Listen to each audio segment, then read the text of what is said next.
Alan Silvestri is the composer for Avengers Doomsday. He posted a photo on the set. There was some text talking about what scenes they were shooting, and it said Armor Room Doomsday. I think that's cool as shit because it's not just Doom popping into the Avengers world and whatnot. This is we're gonna get insight into Doom's world. People believe, Adrian, that they're gonna add some type of post-credit scene to kind of bridge Endgame to Doomsday. And one of the things they said recently was that Doomsday is a direct sequel to Endgame. People were upset about, well, if you make this a direct sequel to Endgame, then that means the whole multiverse saga doesn't matter. And I don't agree with that at all. I think it makes a lot of sense to have the Avengers movie be a sequel to the Avengers movie, right? Like, I mean, right. Even though I was poking fun at them last week that, oh, they limping in with this Clayface trailer is looking fucking good, dude. It is looking like a straight up horror movie. I'm thinking this is gonna be a hit, dude. There's a scene in this trailer where he looks like a regular person and he wipes his face and the skin just stretches and covers all of his facial features. Dude, it's gross looking. All right. Welcome to Only Comics. I'm Mike. That's Adrian. Remote today. What's up, Adrian? Man? Hey, I'm out. Yo, I'm not even gonna say where I am, but because it's so beautiful and it's crowded enough. But dude, Okay. I'm thinking about getting a spot down here. Damn, it's that nice. It's that nice, man. It's definitely a hidden gem, dude. Oh shit. Okay. Well, we got a real hidden gem later. And Adrian, you see me? Yep. I'm in a hoodie, dude. It's hoodie season right now. I got this Only Comics hoodie. Out. Oh yeah. That's a nice thing. But for you guys that don't know, Mike and I, we're true short sleeve, Yes. like shorts, flip flops kind of people, right? Mm-hmm. For him to be in the hoodie, even in the Only Comics one, right? For him to be in the hoodie, it's got to be some crazy weather there right now. It's I'm just hoodie saying. season, bro. It's hoodie season. But it's where I can wear this all day and be comfortable because it's like 40-something degrees. Okay. So if you're somewhere where it's hoodie season and you want to rock the Only Comics hoodie, go to onlycomicsmerch.com. Shout out to all the interns out there. Dude, the internship is growing. We got other stuff coming up later this week where we get into conspiracies, more comic stuff.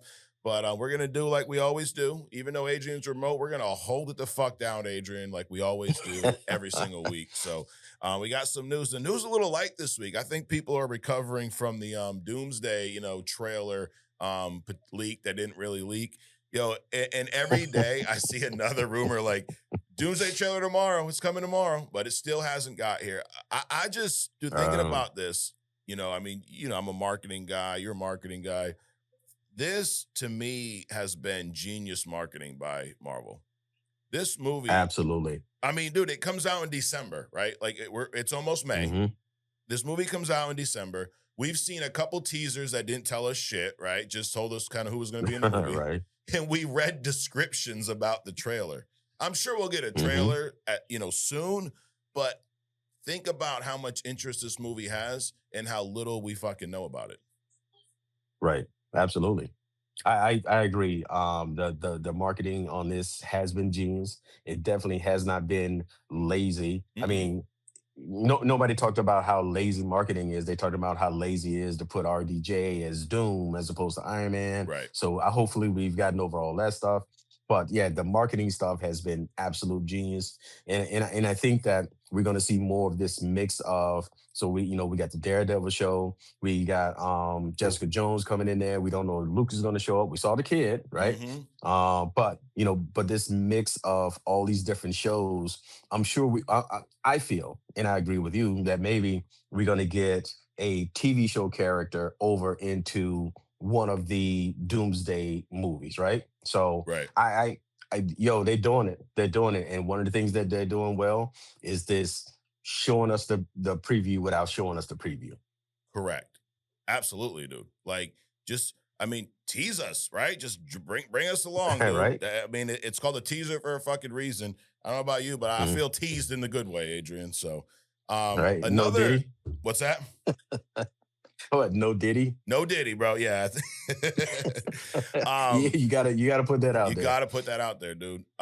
So there is another studio out there making comic book movies and content, Adrian, believe it or not. It's called DC Studios. Okay. What was They, that? yeah, I know it's crazy. I know you haven't heard of them probably since you were like 12, but DC Studios is still a thing, believe it or not.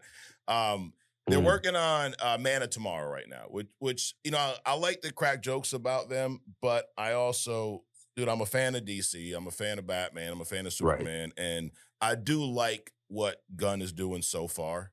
Um, we Peacemaker was a lot of fun. Superman I thought was good. We Hmm. got Supergirl coming up, but Man of Tomorrow is a movie that we've not talked a lot about. We did talk about Brainiac on the podcast a few months ago, right? And he Hmm. is supposed to be the villain in this movie, and something's going to happen where Lex Luthor and Superman got to team up to take out Brainiac. And we know at the end of Hmm. Superman, these two are bitter, bitter rivals, right? I mean, like as much as Hmm. Soup's the Boy Scout, he wanted to fuck this dude up at the end of the movie, and Crypto got his ass instead. See, Crypto Hmm. was annoying the shit out of me, but when he came in at the end and fucked up Lex Luthor, I'm like, all right, man, I like that dog now. Hmm. Right. But they're shooting this movie right now, and it's in the news for a whole nother reason. If you remember in Peacemaker, Lex Luthor was in jail, right? He was at Right. I guess Van Cole Department of Corrections, but they're actually filming this at an Atlanta, Georgia, at an Atlanta prison, and it's Hmm. upsetting the prisoners. So there's this whole take on like, you know, should we care? Like, oh, they're prisoners, or is it kind of fucked up that they're up in there shooting at the jail, and these guys have their routines being all fucked up? That's kind of what they're saying. They're messing up our routines. They got all kinds of access to. So instead of shooting on like a set, they're shooting in an actual prison. You can imagine if you're in the jail, you're gonna have to keep the actual prisoners locked up while you're shooting. You're not gonna let them just roam around the movie set, right? So, but the prisoners Right. are a little pissed off. So there's this little debate online, like that's fucked up, or who gives a shit? They're prisoners. I mean, do you think this is kind of fucked up, invading their space? Um, in a way, I actually not in a way. Absolutely, I think that's fucked up Yeah. because so so the prison so a prison is a privately owned facility. Number one, people Hmm. think most prisons are, I believe, fact check. Yeah. Most Right. prisons, I believe, are privately owned and run. Right, the state pays them, kind of like Hmm. Trump is want to do with other countries. You just want to build prison farms in other countries, make it even harder for illegals. So Right. if you can incarcerate with quote unquote an illegal alien, send him to another country, then so not only you solve two problems, right? Hmm. But you're paying to have these people incarcerated, right? So there are supposedly in our society, once you go to prison, that's your punishment. Right. Of course, America doesn't treat it that way. You get out of prison, and there's 400 and some laws that don't even no longer even applies to you. So you go through the process, you're in the process, you're paying your dues, but even in the place that you're paying your dues is getting interrupted. Right. So on the personal side, but then on the prison side, they're already getting paid by the state, right? To house you, but now Hmm. they're getting paid by movie studios Right. to use your facility. I To me, that's like double dipping. I Yeah. don't think that they should be using that facility um to make a movie. And I don't think that the prison, I'm sure they're not doing it for free. No. It's like, hey, we'll do this shot for free. You market our prison. I Right. don't think that's what's No, happening. I don't think so All either. right. Nope. So yeah, I think it's a bad move, dude. Yeah, I agree 100%, dude. I don't yes, whoever's in prison, they did some crime which put them there, right? But to your point, that Hmm. was their punishment, right? Hey, you did this, you're going to be Hmm. here for 2 years, 3 years, 10, whatever the fuck it is. But Hmm. unless you've had some bad behavior in there, you shouldn't be locked up in your cell all day. Like, yeah, I'm with you. I'm like, dude, why couldn't y'all just build a fucking prison set like everybody else? Right. right? Right. Didn't Go fucking retrofit Alcatraz or some shit. right. Some prison that doesn't already, have people in it. Exactly. Y'all have, I mean, these movies cost a couple hundred million. I mean, how much is it going to cost to build a couple cells in a courtyard, you know? So, Right. but yeah, so they're upset about that, you know. Someone else who was upset is a, movie studio um, that put out an Avatar movie, not the Avatar, the blue people that, Mhm. that we're used to around here. But you ever heard of or watched the movie Avatar, The Last Airbender? I've heard of, yeah. Okay, it's an animated movie. Um, Yeah. and dude, here's the thing: movies leak, right? And there's that warning, the piracy warning at the beginning of movies, that most people Hmm. just we ignored back in the day, right? You get bootleg movies Right, wherever you right. go. But believe it or not, if you get caught, dude, speaking of jail, you could do some jail time. So why am I talking about this? There was this 26-year-old kid that leaked the upcoming Avatar movie. I didn't know there was a new one coming out. The Legend of Aang, The Last Airbender, supposed to be coming out Hmm. in October, Paramount Plus. So this, I mean, people that are fans of this probably a big release, right?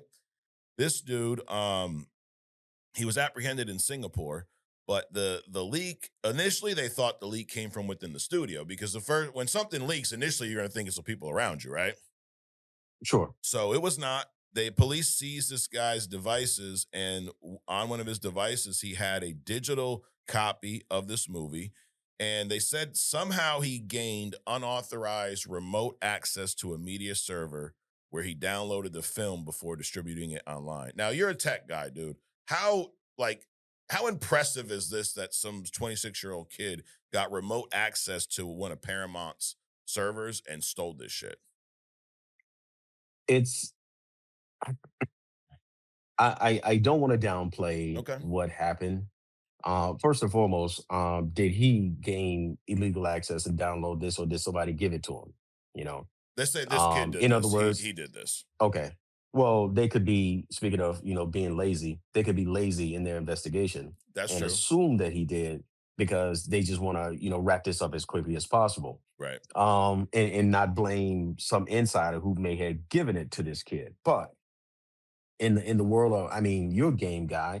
How many games have been leaked out because somebody has accessed a server, Mm, some server, and downloaded a game and leaked part of it? It happens. yeah. So it is impressive but not surprising. And more of that's going to happen because as much as AI is all around us, people are still lazy. Yeah. You will have people with password is their password. 1 2 3 Oh, you're not supposed ABC to is a have password as password. your password? No, no, no, Shit. not at all. Or tape it under your keyboard or something like that. Right. So it's going to happen. There is always a human thing until AI decides to get rid of us. Yep. Um, so it's impressive that it happened, but not in the grand scheme of things. Mm, gotcha. What I'm saying is the fact that he had this video, Yep. it's impressive, not really. Got it. Well, this is also a little bit impressive is what he's facing because it's a crime. Speaking of prison and a crime, he faces Hmm. because of the local laws. And he Hmm. was apprehended in Singapore. So he is facing right now 7 years in prison and or a potential fine of up to $50,000, dude. You think Hmm. that's harsh, or do you think? I mean, I guess you got to put your movie studio hat on. If this is your movie studio, you kind of want to make a point, right? Almost like a public hanging. Like, Hmm. is this too harsh, or is this hey sending the message? Don't fuck with our shit. I think that sounds about right. I don't think it's harsh. Yeah. I think it's pretty much on par. He'll get, probably 18 months. All this shit's going to get, reduced. Hmm. It's not a big deal. Yeah. And is this a Singapore citizen or is this an American citizen that jumped over to Singapore? No, I think it's a Singapore citizen. I mean, it depends on how Singapore wants to swing it. Mm, But he will not do 7 years. He will not pay $50,000. But even those things, I believe, are on par with. yeah. I mean, I'm actually surprised that is not more, considering the impact, the marketing impact Right. that it might have, on that movie. Oh yeah, you're So fucking shit I up for think the studio. right, Right. So just so think about this. Right now, think about if somebody would release. So they are keeping the wraps on Doomsday, right? Right. Imagine if somebody leaked that shit. They are purposely Oh, keeping the dude. wraps on Doomsday. You're So going to jail imagine if for somebody life for did that that with one, bro. Doomsday. You Right. leak that, you're Right. going to jail for life. Right. I mean, but also think on the flip side what this cat did with the toilet paper company, right? Mm, So he made a video. So they're not paying him enough to live, basically. And he's saying all you had to do was just pay me, not even just give me a lot, just give me enough to live, right? yeah. Allow me to feed my family. And he went through, I mean, it was stupid. He videotaped himself lighting several fires inside of this toilet paper factory, which ended up destroying the entire warehouse, Oh, right? shit. We talking what, a 50, 70,000 square foot warehouse, Yeah. multi distributions, so on and so forth. I mean, they just blew it up. So they can make this Wow. whatever they want. The interesting thing, and the reason I'm saying that, it's probably on par with what he did, Hmm. is because they charged him for each, and I mean, the whole warehouse burned down. It didn't matter if he Right. started one or 10, but they charged him separately for each one of the fires that he started in the video in the same warehouse that burnt the one warehouse down. Damn. So what I'm saying is they could play this however they want to. So 7 years, $50,000, it's on par with the crime. I'm surprised it's not more, Yeah. considering that situation with the toilet paper. Dude, speaking of Doomsday with their security, I've had some people comment that said they were at CinemaCon and they said the security was like some Secret Service type shit. That's why there hasn't been a leak yet, bro. They're Hmm. worried you take my phone out, I might get shot up in this bitch. It ain't worth it, dude. Or, I mean, Hmm. and this movie, this Airbender movie, I'm sure there's some fans of it out there that watch this, but I don't think the audience for this is the same for Doomsday. Imagine Hmm. if something to this level, like you're not going to leak the whole movie, but a trailer or some shit got leaked, dude. You're going to be facing more than 7 years and more than 50K for a movie that fucking level. Right. So Right. maybe let's just wait till they hit the theaters. Maybe let's just do that. Um, Yeah. Yo, something but that yo, that also, what the technology for them to prevent you from recording in there, yeah, regardless of whether you snuck a camera in there or not. So remember, I was talking about that idea about coating movie theaters coating their screens with a refractory paint yes, to prevent recording. Hey, there's your technology right there. right, Because obviously, in order for them to use lasers to cancel out photographic equipment, it also had to not yeah, interfere with the human eye, right? mm, So if they deployed that in the movie theater, hey, there's your piracy fucking stuff just gone right right, there. right, absolutely. So Um, anyway, something that different thing, different it subject. is a different thing, but we got more leaks to talk about, Adrian. So, um, yeah, the composer Alan Silvestri is the composer for Avengers Doomsday. I think he was the composer for every Doomsday movie. He created that iconic Avengers theme, the one we hear in the background at Endgame with all those big Mhm, moments. Great composer. Worked on, tons of film. I'm not going to go through his filmography right now, but he posted a mhm, photo. And this is why, like, maybe the composer shouldn't be like posted on social media because he posted a photo on the set. It was him. I forget who was in the photo with him. But the important part is what was behind the photo. He's on the set. So they had some computer screens up. There's, you could see some like blue screen type stuff. But there was some text talking about what scenes they were shooting. And it said Armor Room Doomsday. So you're a Doctor Doom fan. Doomsday, yeah, that's at Castle Doom, right? The armor correct. room. So what he deleted it right away because like someone was, bro, you're fucking spoiling the movie. But this is Mhm, something that dude, I've been excited, kind of like you said last week. Like I'm not any more excited. I've been excited about Doomsday, but mhm. one of the things, and we've had a couple versions of Doctor Doom on screen, but we've not really had a proper Latveria. Is that a fair statement? I agree. Yeah. Like we've not really had a real Castle Doom or anything like that. And just the fact that they're talking about, well, they weren't talking about, they fucking leaked it, that there's going to Mhm, be some armor room scenes, man, it just double downing on that whole we're getting Doctor Doom, not a Tony Stark variant, but this solidifies it even that fucking much more that we're getting some Castle Doom shit.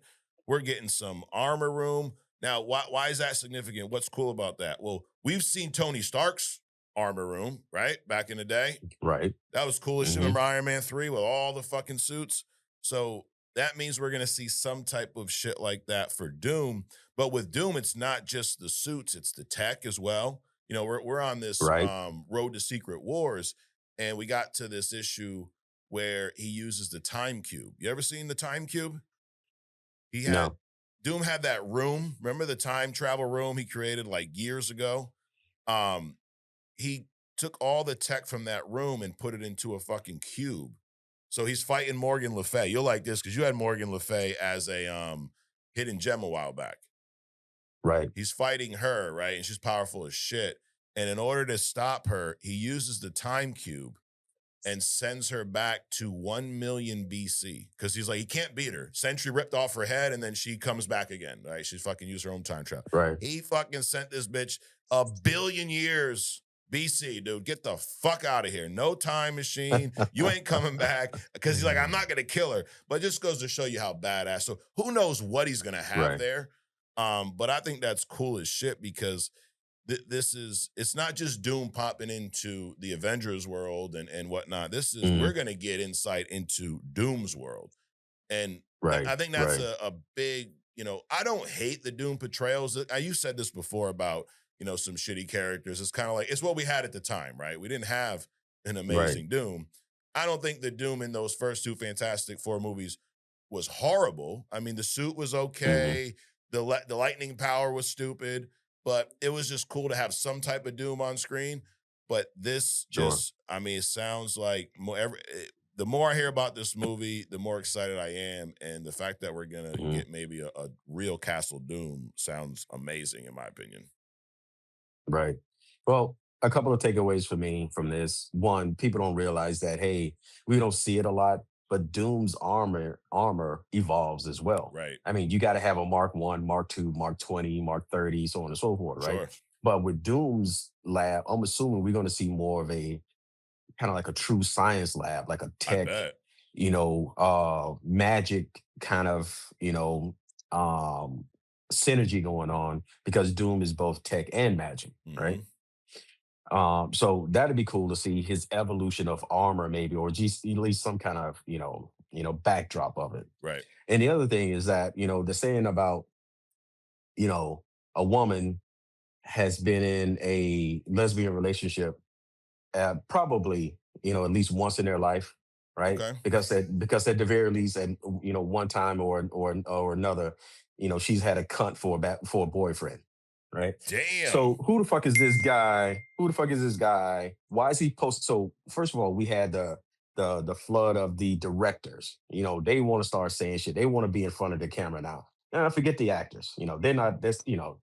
They getting all the line like, no, I need to say something now, right?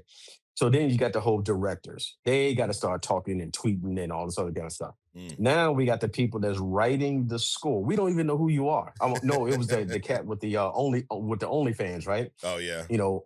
I wrote this thing, and if you want to know more about it, join my OnlyFans, channel or whatever.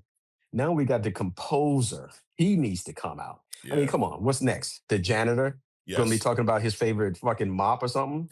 Come on, let's cut this. Let's cut this. Let's cut this before this gets out of hand. Gets out of hand. Mm. Out of hand. You think there's a market So anyway, for selling the mop that you used on the Doomsday set? You think someone would buy that? Like, I probably. like If yo, I could Tony take out your Stark's pocket knife and take out your pocket knife and whittle Doomsday in the broom handle, right? And then sell it on eBay. right. I cleaned up Robert Downey Jr.'s coffee with this mop. um, Right. so you remember last week we were talking about the Endgame re-release and how Marvel they got this new gimmick, the Infinity Vision, right? They're for their own version of IMAX screens. Right. So there is a little Uh-huh. more to this Endgame re-release. We talked briefly about the post-credit scene, possibly. Because if you remember, Endgame did not have a post-credit scene. It was one of the first Marvel movies in a long, Tony died. Oh my God. And then they just fucking left us all crying, walking out of the fucking theater. No post-credit for y'all. Fuck you guys. But people believe, Adrian, that they're gonna add some type of post-credit scene to kind of bridge Endgame to Doomsday. And one of the things they said recently was that Doomsday is a direct sequel to Endgame. And but just like you know how it is in the world. You say anything. You say blue and someone gets mad because you didn't fucking say red. And what about green? And what so there's people, would you agree there's people that just want to be upset about shit? Like that's just their fucking goal in life? The more I see people, these obtuse unknowns come from behind the camera, tweeting and Mm, posting, which is also, I believe, part of marketing. yeah. Because I don't think the studios would even allow it if they weren't in on it. Mm, The more I believe, the more I become a firm believer that just the world is covered with twat waffles. yes, that is true. Um, but people were upset about, well, if you make this a direct sequel to Endgame, then that means the whole multiverse saga doesn't matter. And I don't agree with that at all. I think it makes a lot of sense to have the Avengers movie be a sequel to the Avengers movie, right? Like, I mean, Right, is that fucking crazy to think? Like, it's not a Captain America movie, it's not a Hawkeye movie, it's an Avengers movie. It should be a direct sequel to the last one because let me educate people.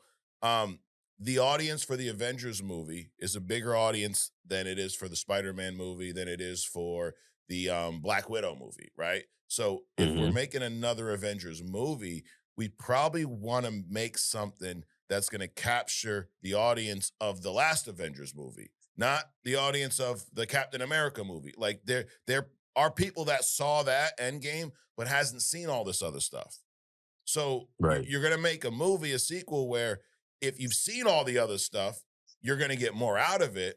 But if you haven't, you can get by with just watching the Avengers movies. That's how you make a fucking movie series. You shouldn't be in this right. position where if I don't if I hadn't watched all 37 movies, all the 12 different shows and read all these comics, I'm not going to know what's going on. You don't do Right. that. So I have So no issue so with so that. here so here's how they solve this, right? For all those types of people. Well, two things. First of all, for all those people that are down, for all our interns, go out, grab these twats by the collar and say, listen, go and read Mike's reading guide, Mm, right? Every one of those movies is a precursor to the next movie right. and to the next and to the next, right? So it's called momentum.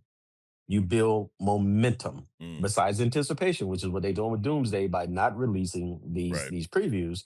It's called anticipation, right? I mean, momentum. So, number two, the easiest thing the studio could have done with Doomsday is just say, "Hey, the movie's called Doomsday, Avengers Part 4." So people don't understand succession unless you put a part two, part three, part right. 10 on it.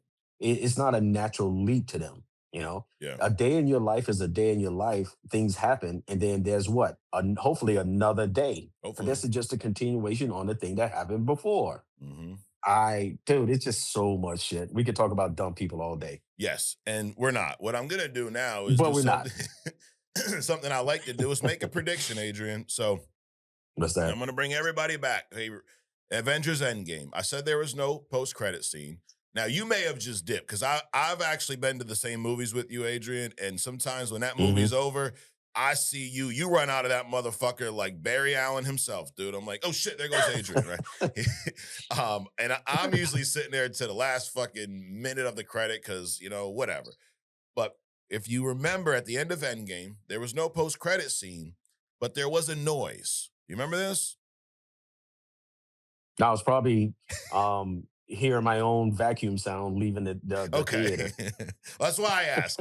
So there was a noise, Adrian. The noise sounded Mm, very similar to Tony Stark working on his armor in the cave in mhm. the OG Iron Man movie. It sounded like that exact clip.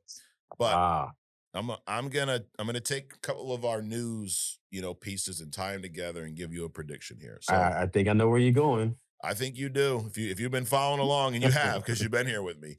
Um, Right. so we got the the armor room leak. So we know there's scenes in the armor room, right? Well, Hmm. what did you say about the armor room? It's not just armor. It's like a lab, right? There's probably Right. some tech stuff in there.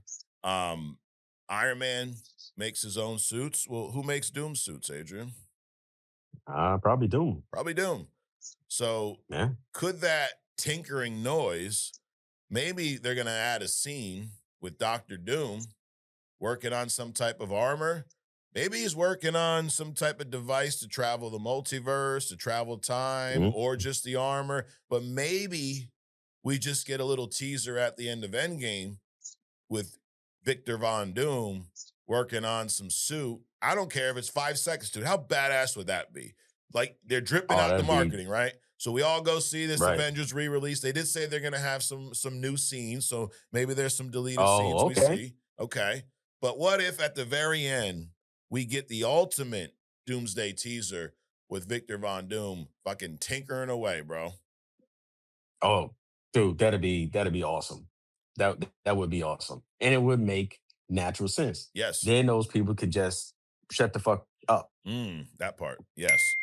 And then everyone would know that he who is right has returned, right? Because I'm predicting it here. So when that happens, just remember who the fuck told you that first. But I'd be down with it. Either way, I mean, I was planning on going to watch this movie again in the theaters, and Endgame's a great theater experience. So I say this all the Hmm. time when these re-releases, but I never go. Like I didn't go see any of the Spider-Man ones. I didn't see the Teenage Mutant Ninja Turtle, but I think this one I might actually Hmm. go to. So it remains to be seen. Something else that is coming out this year that we saw a trailer of this week. I don't know if you saw this. I know you're traveling around through the multiverse, Adrian, but did you happen to catch the Clayface trailer? I did not. Okay. I will tell you that even though I was poking fun at them last week, that all they limping in with this Clayface trailer is looking fucking good, dude. It is looking like a straight up horror movie. Um, I'm thinking this is gonna be a Nice. hit, dude. It's then they call it body horror. Like, think about we've seen Clayface in animation, but there's a scene Mhm. in this trailer where he looks like a regular person and he wipes his face and the skin just stretches and covers all of his facial features. Dude, it's gross looking. But it's what you would Oh expect wow. from a real life clay, like a real life Clayface. Like, dude, if you saw someone, and you probably could find someone like this at one of these local grocery stores or a gas station around here. But if you seen someone whose skin was like melting like clay, that would be grotesque, right? Mhm. I mean, that would be Is that the same thing as if you have like a giant stretch mark and you pull it up and put it over your face? it's yes, exactly. Imagine that. Imagine that, dude. Like if your beard was Wow. made out of skin, Adrian, and you just pulled it over your face, could you imagine? So it's gonna be some traumatic shit, dude. Wow. But I'm liking the look and feel of this. I think it's good. And people were all like, how's this gonna fit into the DCU? And James Gunn made a great point. Like, why don't y'all? He kind of, I think he took a page out of our book. He's like, read a comic because comics are all different tones, right? Different. They all take place in the same universe. But if you're reading a Batman comic and you're reading a Superman comic, you're going to have a complete different feel. Batman's going to be darker and Right. grounded. I mean, even the way it's drawn, the way it's colored, um, versus the Superman Metropolis, bright color. So I I have no issue with this darker horror movie fitting into the same universe as the bright, almost kid-friendly Superman movie. It's a different Sure. individual, different story, right? So yeah, dude, Yeah. I'd be interested to see when you check it out what you think, but I'm excited for this. So what are y'all there? Y'all excited for Clayface? I think a lot of people were, but I was just more like, dude, you got Batman, Superman. Why aren't you talking about these motherfuckers? But this Clayface movie, I Mhm. mean, hey, we've had plenty of movies and shows that kind of fell into this bucket of who asked for this shit, and then they Mm. actually ended up being really good. So, but Sure. remains to be Sure. seen. That drops Do October you 23rd. What's that? Do you have did you ever get the feeling during watching this that they showed you the best or most of the movie during the preview? No, not at all. It felt like a Okay. teaser. It felt like they wanted to show us potentially how grotesque this individual is going to look. They wanted us to know that it's going to be some dark, traumatic shit, but we didn't even get to see the full blown Clayface. We saw, you know how he can turn his limbs into like weapons and stuff. We saw like a Right. shadow of one of those, but no, it really it felt like a teaser. Like, hey, this is coming, so fucking Okay. get ready. Um, Cool. this past week, dude, there was the Michael Jackson biopic was released. This thing is killing it at the box office, by the way, like 200 million worldwide. There was a Hulk Hogan Mhm. documentary released, and I was thinking, like, yeah, like think about these two figures, okay? Hulk Hogan, who, dude, there would be no WrestleMania, there would be no WWE right now if it wasn't for that character, that man.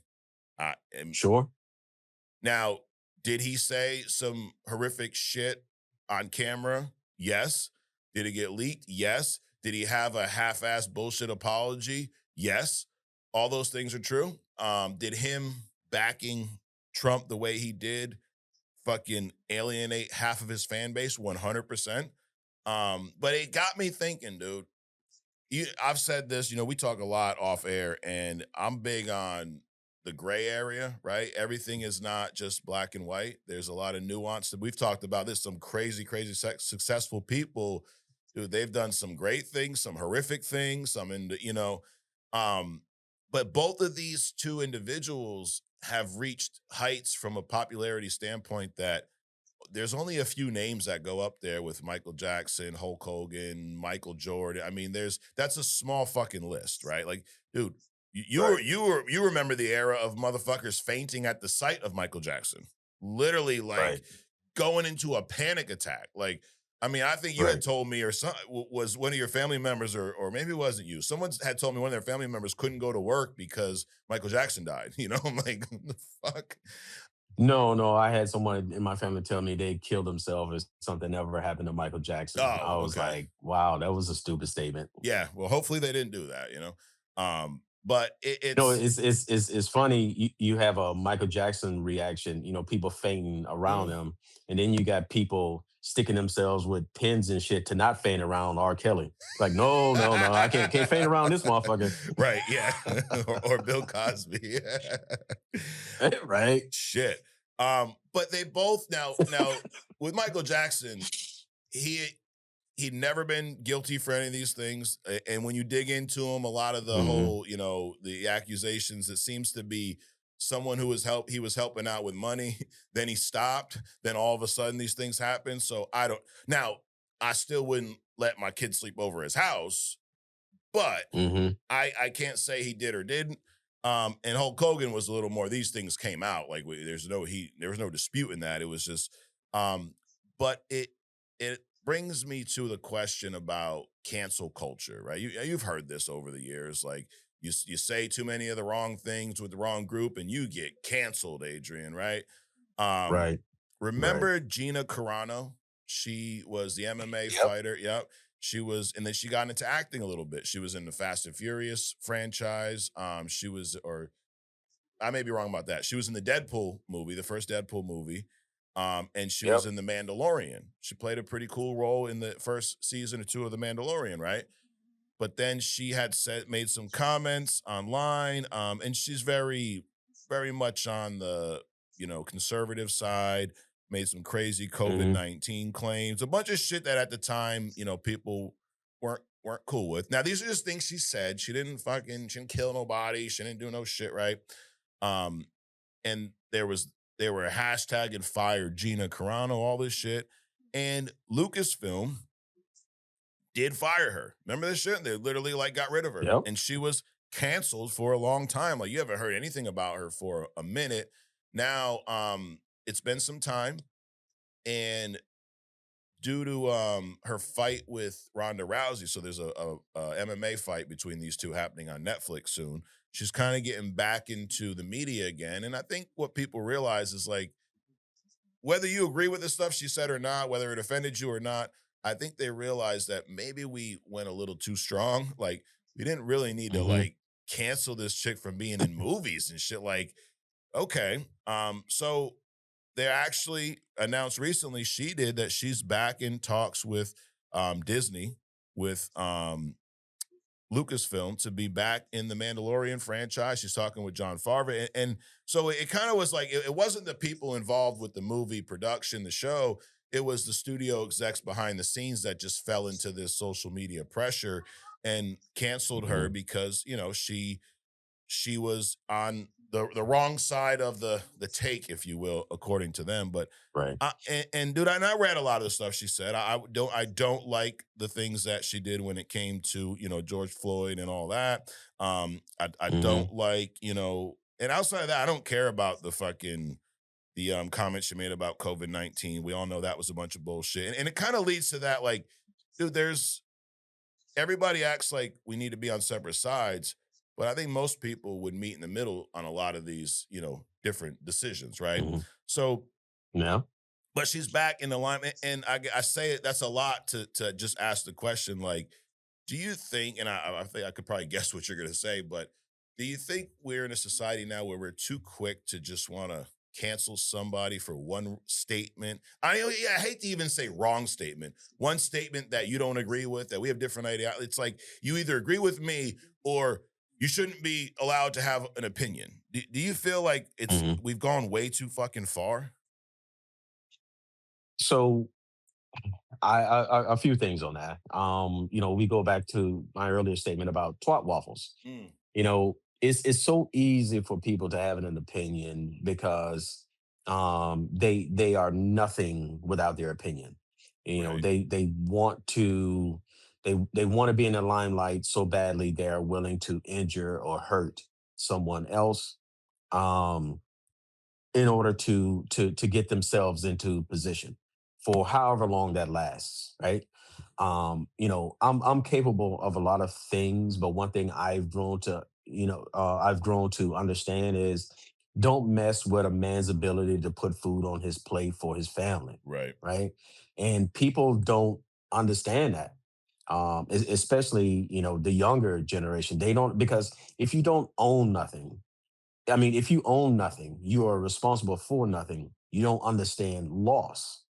And they will put something out so casually that can destroy another person's ability to take care of his family. And that shit sometimes is irreversible. You don't know the psyche of the person that you're affecting. They could show up at your house and beat your ass, or they could injure themselves, self harm out of a statement that you just casually made because you think it's funny, right? I'm flying around and I'm on a bus to go from the airplane gate shuttle. It's on a shuttle to go from a airplane gate to the rental car place. And I hear somebody, obviously, a young person. I hear somebody in the back of me saying, "I can't breathe," and they kind of laugh about it. And it's like it's insensitive as fuck.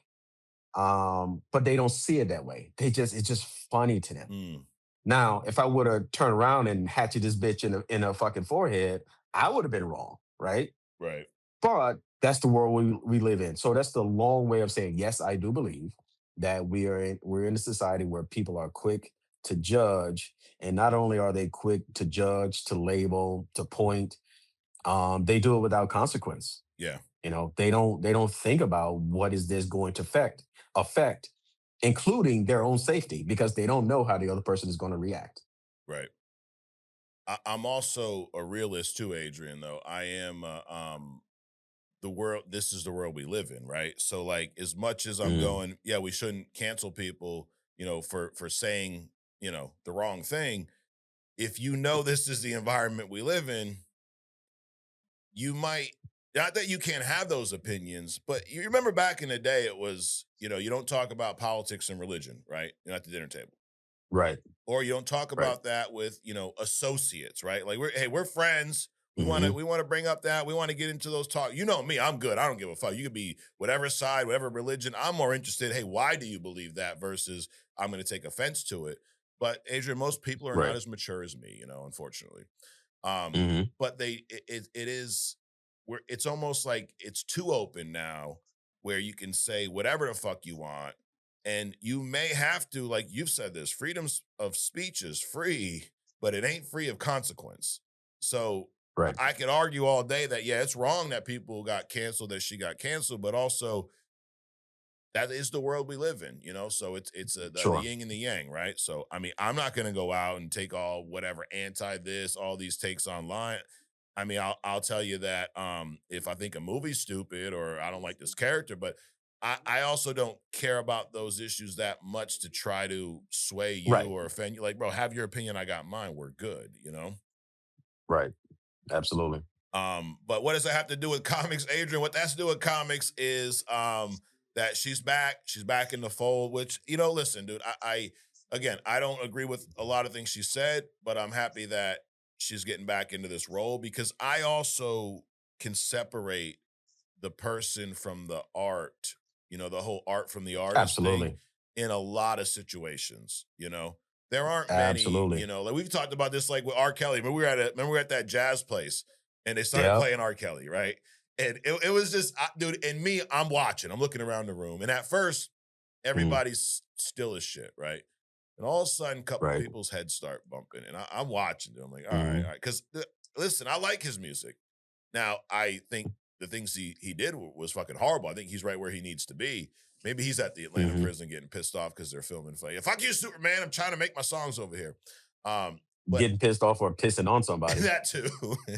But dude, it was like after about a minute, you look around and everybody, I say everybody, maybe three-quarters of the room is nodding along, just like Right. because at that moment, I'm separating the art from the artist. And that's kind of how I look Right. at this. Like, yes, Gina Carano said some fucked up things, sure. But when she's in the show as the Mandalorian, she's playing Cara Dune. She's playing this character. Let her play a fun character. She ain't kill nobody, Mhm. like it's Right. so Right. I mean, how are you able usually to separate the whole art from the artist in a lot of these situations? I I'm typically able to do that. Yeah. And that to me, if you think about it, to me, that's the true definition of separating art slash talent. Mm. Now, a talent is a different from a skill. A skill you can learn. Yeah. Anybody can learn a skill, right? Right. A talent is something that's innate that you're born with. So art slash um talent is the true definition of that to me is if this thing can exist outside of the person. For example, all the things, the body of art that Bill Cosby has created, he did those things. Right. He made those movies. All this stuff. He did those things. Sure. You can't take that away from him. Now, is he a different, the person? Sure, the person might be flawed, but he did those things. Mhm. And we can still watch the result of his talent today. Right. R. Kelly. He created a certain genre. He was part of a certain genre of music that existed. I Mhm. still rock to his music, right? Yeah. His music still played in, well, maybe not as much, but his music is still in videos. Do you know that the song "I Believe I Can Fly" was so popular they were singing that shit in church choirs, dude? I believe it. Children, Yeah. they had children singing this shit in church choirs. Crazy. It was like an arcade. So you can definitely separate his music, which you can access today, separate from the man. Mhm. Now, all these people that have these instant opinions that's destroying people, that's not a talent. Mm. That's not a skill. That's Right. just vomit. Yeah. So to me, that's the true definition of a talent slash art versus a skill or an opportunity, even. So yeah, I can definitely separate the art from the artist. Dude, the only one that I can't well, actually, I don't know. The only one that I can remember having trouble with is Chris Benoit. So this is the WWE wrestler that Right. he killed him. Well, first killed his wife, killed his 7-year-old son, and then killed himself over the course of 3 days. And and for me, I'm a WWE fan, dude. He was a Sure. phenomenal wrestler, dude. Some of the best Hmm. matches, period. And I just it for that one, maybe because I'm a dad, maybe because I got young kids, I'm Hmm. like, I cannot separate that one. That's just too horrific for me. But Well, I mean, you also got to look at what's considered the art, right? mm, Y- Um, you also got to consider what's considered the art, but you also got to consider what's considered the person. right. The person, in his case, there was some mental stuff brought on either by he was born with it and it grew, Hmm. or the field that he was in affected his brain, his mind, I to the was fact definitely that that, yeah. it grew into this thing. Hmm. So I mean, in his particular case, yeah, he did that. It's horrific, but he was also a victim of the sport, of the Sure. industry. I Yeah. mean, you could even say of the Vince McMahons, and shit like that. Hmm. I mean, Vince McMahon, to me, I mean, he was a great business person, but he was also a predator. You Mm, know, he created this arena purely for profit, without at the cost of these men and women's their health and shit, yeah, sure. and with no compensation. So. Right. Right. I mean, yeah, dude, unprotected chair shots from the head, was a regular thing back in those days. And I mean, that's probably one of the best things they ever did in wrestling was get rid of those. So all right, we are going to wrap up the news and rumors like we do every motherfucking week with a little bit of thumbs up, thumbs down. If you're new with us, this is where we recap the news. And if you're new with us, I have trouble with W's and R's, Adrian. It's my New England or my big tongue. I don't know what the fuck it is, but I was just and I promise you I'm not drunk. It's fucking 11 a.m. right now. So all right, but we're gonna Right. recap. Well, Well, yeah, I mean, for some people, I mean, like, I saw for people some going to the people, package store on my way here. It's like, right? but that ain't me. Anyways, all right. So news and rumors. We recap the news and rumors and just give it a simple thumbs up if we like the news and thumbs down if we don't. So we're gonna start with DC Studios released the first trailer for Clayface this past week. Dude, looks like a real body horror movie. Looks gross. Looks great. And it was just a little teaser. So I'm gonna give this a thumbs up. Now you haven't Oh, seen I'm it, gonna so do a thumbs up by proxy. okay. You just trust me. You know me long enough. Yes. You trust me. Yeah. Avengers Doomsday composer Alan Silvestri. He took a photo. He's just trying to put some shit on his social media, and he leaked, Adrian, the fact that they're shooting scenes at the Armor Room in Doomstat, Castle Doom. I give this a huge motherfucking thumbs up. Um, for what it is, the fact that he released it, I give it a thumbs down. I think he should be Okay. in jail. Fuck him. Damn. Shit. He said jail time, mate. Holy shit. I mean, it's great for us that we got Yes. something out of this, but what he did, we go too far with the who can Okay. leak what about a movie. But dude, he's just like an old guy on his phone. He don't know what he's doing. You ever see him in public? I The don't give a phone's fuck. ringing. They can't hear. Oh my god, my phone. What am I doing? He's just like that. Nah, no, no. Okay. I don't believe that anymore. All right. He's been with his grandkids enough to know what the fuck he's doing. Ah, true, true. Good point. Speaking of knowing what they're doing, Gina Carano, she knows what she's doing, dude. She's back. She's Hey. uncanceled. She's fighting Ronda Rousey, and she just talked Hmm. about meeting with Lucasfilm execs and talking about returning to the franchise, The Mandalorian. I give this a thumbs up. Yeah, I agree. Thumbs up. I like her and Ronda Rousey actually. Yeah. And I don't like most of the stuff she said, but also don't think people should be canceled for life for having a difference of opinion. That's kind of what makes humanity, an amazing thing is we can, as we will do later today, we can agree to disagree. Um, Absolutely. DC Studios, bro. They're shooting Mana tomorrow, but they're at the FCI Correction Center down in Atlanta, and they're pissing off the inmates. Dude, they're fucking up their routines. Everybody's got to be locked up because they're shooting this movie. I guess a thumbs down, dude. I think that y'all should Right. just make a movie set. Leave the fucking prisoners alone, dude. Exactly. Exactly. I agree. Thumbs down.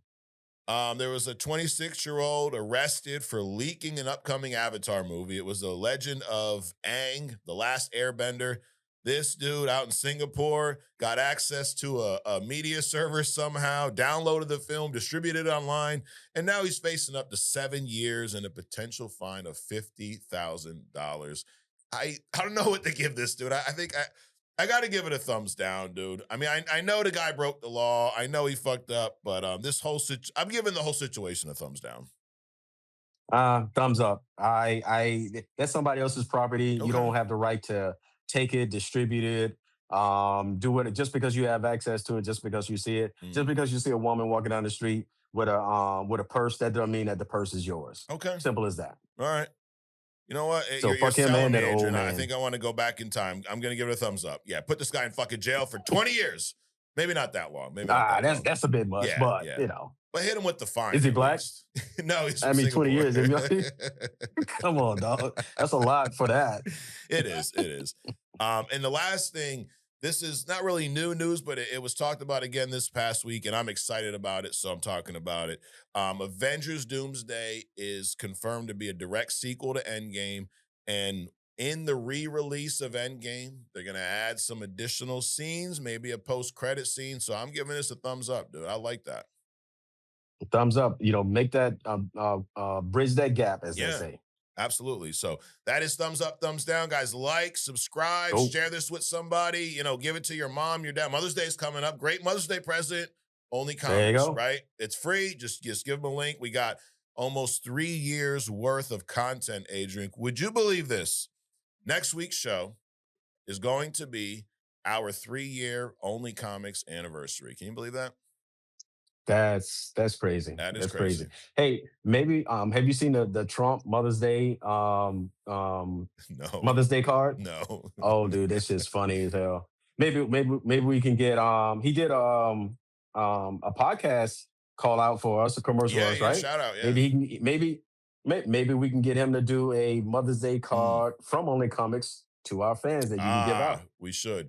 You know what? You got to be careful though, because we Right? talked about stupid people earlier. When I put that video out of the Trump impersonator, there was like two comments Right. like, "Oh man, you guys are Trump supporters." Like, bro, did you watch the fucking Uh video? We're literally making fun of this guy. Like, are you Trump? Yeah, we're supporting Trump at the Only Comics wow. podcast. Shut the fucking fuck up. Anyways, so we're moving on. Our next segment, Adrian, is something that you inspired me to create this segment, and everybody's loving this. Everybody loves it. Ask everybody, ask everybody. This is Who the Fuck Is. So I was thinking, we got this Clayface movie coming out, okay? We have Who the Fuck Is. So why not merge these two and do Who the Fuck is Clayface? And when I started doing this, I realized that there's several Clayfaces. So we are going to talk about two particular. We're talking about the most known, the OG Clayface, and then we're going to talk about the individual who is going to be featured in this movie from DC Studios later this year. So last week's Who the Fuck Is was Gambit. Everybody loved Gambit, so I hope you guys love this one as much. And Adrian, I'm trying to sell you because I know that you compared Clayface to Marvel's Rhino last week. It was very offensive to Clayface, I think. But I'm trying to sway you. I'm trying to get you even more interested in this. And I have a prediction. I think by the end of this, I think you're gonna move Clayface up a few notches. Okay, so that's my goal here. So who the fuck is Clayface? He's not a mob boss. He's not a guy in clown makeup like a lot of Batman villains. Um, he's a 10-foot tall tidal wave of fucking mud, toxic mud. But by the way, he can form. He's 10 feet? Yeah, 10 feet tall, dude. 10 feet fucking blob Holy of shit. like shit walking around, kind of looks like. So yeah, he's a big back, as they say. And he can turn his limbs into weapons. So now we're gonna dig into his power set, but that's just in a nutshell. Um, he isn't just a monster, though. He's a tortured actor. He's trapped in this body, and he's kind of forgotten how to be human. So let's talk about why he ended up, turning into this blob of toxic shit in the first place. Um, so we're gonna look at the modern the rebirth origin of Basil Karlo. So and this kind of blends perfectly with this story that there looks like they're gonna tell us in October. So he was a B-list movie star. Okay, so before the whole mud, Carlo was a handsome guy. Adrian, he was successful, but he was an insecure Hollywood actor. Not a shocker there. His entire identity, his self-worth, and his career were dependent on his face, which makes sense. I mean, they try not to take the ugliest people in the world and put them in movies. Is that fair? I mean, I'm not trying to be an ass, but it's it kind of is what it is. Um, Unfortunately, Basil suffered a horrific car crash, shattered his face, and dude, in Hollywood, life's over, bro. They're not gonna have your fucked up face ass in these movies. Nope, not gonna do it. But he found out about this highly illegal experimental putty called Renew. It was designed to mold and reconstruct physical matter. So I'm going to get into exactly what that is. But he starts applying this shit to his face, okay? Dude, it was like magic. It would reconstruct these flawless features that he had. But the problem is the chemical was not meant for human skin, okay? It was highly toxic and addictive. So he needed more and more to keep his face from collapsing. So it'd fucking keep it together for a little bit and then it'd fall back. He would need more and more and more and more. Um, so when Batman and the police cornered him, he was at a chemical warehouse. He was stealing this shit, okay? So when Batman and the police show up, he panics. And instead of getting caught, what does he do? He pulls a move out of Joker's book, dude. He jumps into the massive vat of raw, concentrated chemical. And that's what turns him into this blob of shit that we see today. But let's talk a little bit about Renew before we dig deeper into Clayface No Diddy. So Renew was not cooked up by some random villain, Joker or the Riddler or someone like that. It was developed by Daggett Industries, run by everybody's favorite corrupt Gotham billionaire Roland Daggett. He wanted to revolutionize this whole cosmetic industry, reconstructive surgery industry. The goal for Daggett was to create a miracle clay that could be applied to your skin, erase scars, rebuild damage, or completely reshape a person's facial structure without going under the knife. So he's thinking to create this chemical to avoid plastic surgery where you could just literally put it on your face and reshape shit, right? The problem is the chemical was highly unstable and illegal. It hadn't passed any fucking FDA trials because even though it would work miracles on the surface, the underlying chemistry was tearing apart your fucking face. So Daggett was running black market trials, and that's when he runs into Basil Karlo. Desperate, his face is disfigured, he's desperate, and he becomes his best customer. So let's talk about how this shit works. Well, let me back up. Dude, this is it makes me like this character that much more hearing about how he even got into this, because think about if there was a Renew, if there was a chemical created like this now in today's day and age, dude, how many motherfuckers do you think would it'd be like the Ozempic, dude? It'd be hard to keep on the shelf because everybody would be trying to get some of that shit. No plastic surgery. I just put some shit on my face and I can look like Brad Pitt. What? Yeah, Crazy. I was gonna say that it would literally be like the Ozempic stuff today. Yeah. But it's funny because remember there was an Iron Man episode where Iron Man Tony, he made this app that people can download and you paid for the app. And what happened was it made you beautiful. Mm, And people would pay, they got it for free for like the first 60 minutes or something. yeah. And everybody was all beautiful and they loved it and this and that. And then when the free part expired, people was paying for it. They were so desperate to be beautiful, Yep. they started paying for the subscription. It was like 199 a month or some number that he just pulled out of his ass. Yeah. And he started charging people to be beautiful for those moments. So, oh yeah, it would definitely it. I mean, they could sell Ozempic is what I mean, $1 million a month now. Right. I mean, so imagine if you can get something to make you beautiful. It wouldn't be a price that you could set to that stuff, No, dude. no. So you understand why Basil fucking went after this and turned into Clayface. Now he's a Hollywood, he's an actor. He can't lose his face, dude. That's his livelihood. So how does this shit work? Why is it so dangerous, you ask? It's not like makeup or prosthetic. When you put it on your skin, it actually penetrates the epidermis and it begins breaking down the bonds of your cells. So it's literally re fucking shaping your face from the inside, or your body, not just your face. it essentially forces your human So it's like tissues, nanites. something like that. It So it's huh. it's just like toxic, bro. So it's literally like seeping in and melting your shit. It forces the human tissue to act like wet clay. So once it's in your system, you can use your fingers to physically mold your own face. So this is kind of what we see in the trailer. Dude wipes his face, and like I said, it literally looked like he grabbed skin and pulled it down over his entire face. So you turns your skin and your body into clay. Hence Clayface, right? So he where am I at? Okay, he also, you can push your cheekbones out higher and smooth out deep lacerations. So I mean, it's not just skin level. You can move your fucking cheekbone. You can change the shape of your jawline, and the chemical will temporarily freeze the cells in this new position, which will make you look flawless, right? So for Basil, his whole life was shattered by this car crash.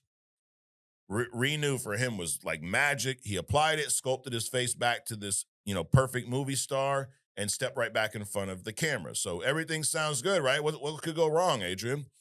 Um, the problem is with something like this, there's a toll on not just the body, on the mind. So this is where we get into this, this horror aspect. Roland Daggett knew this shit was flawed, but he sold it anyways. Okay.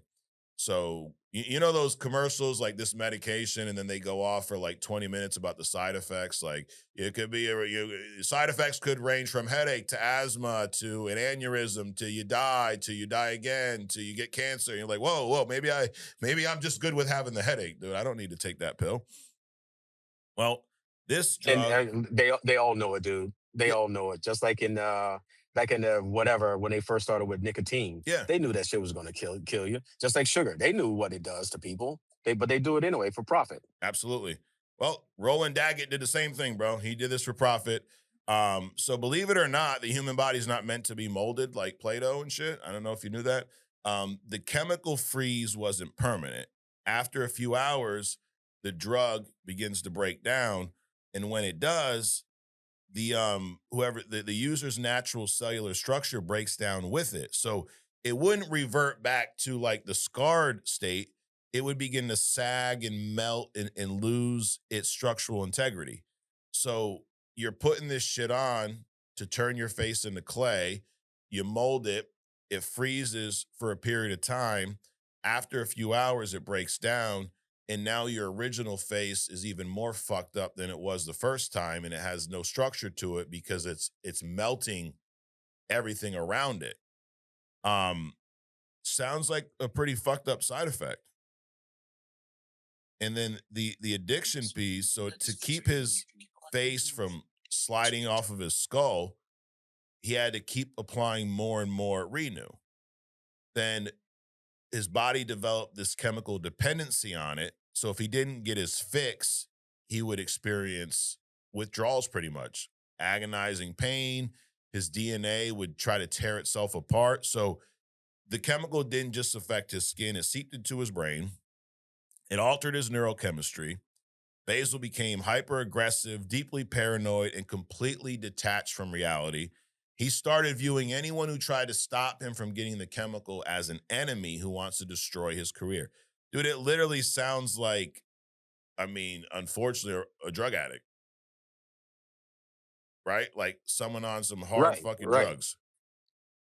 And the thing about it is the point that you made about, yeah, he starts out, he can make himself look beautiful, Hmm. but then, one, it makes you more addicted, but also it alters you so that you become worse and worse to the point that you need the drug more and Right. more. Yeah. And the more you use it, the more it fucking breaks down your DNA. So eventually, what happened, every single cell in his body lost the structural integrity. His bones, his organs, his skin completely dissolved into this sentient kind of silicone based sludge. So all the bones, the organs, all that shit's gone. And now he's this living sludge because he kept putting the renew on. He Basil didn't die. His consciousness remained trapped in this massive pile of shifting earth or shit, whatever, however you want to look at it. No heart, no lungs, no brain matter. He's just animated clay driven entirely by his own psychological willpower. So he morphed himself into this sludge. You got to imagine that this affected him. So when your brain's getting morphed into sludge, right?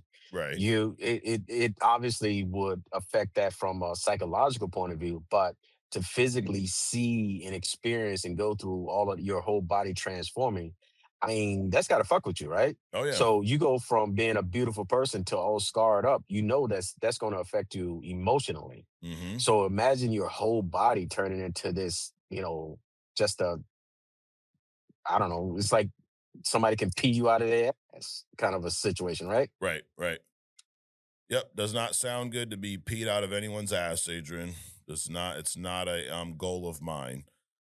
So let's talk a little bit about his power set though. So we talked about what happened to his body. He turns into this big old fucking 10 foot, sludge of shit, pretty much. But he's not just some pushover villain though. Like Batman needs a mechanical suit to fight this guy. Clayface is overpowered, dude.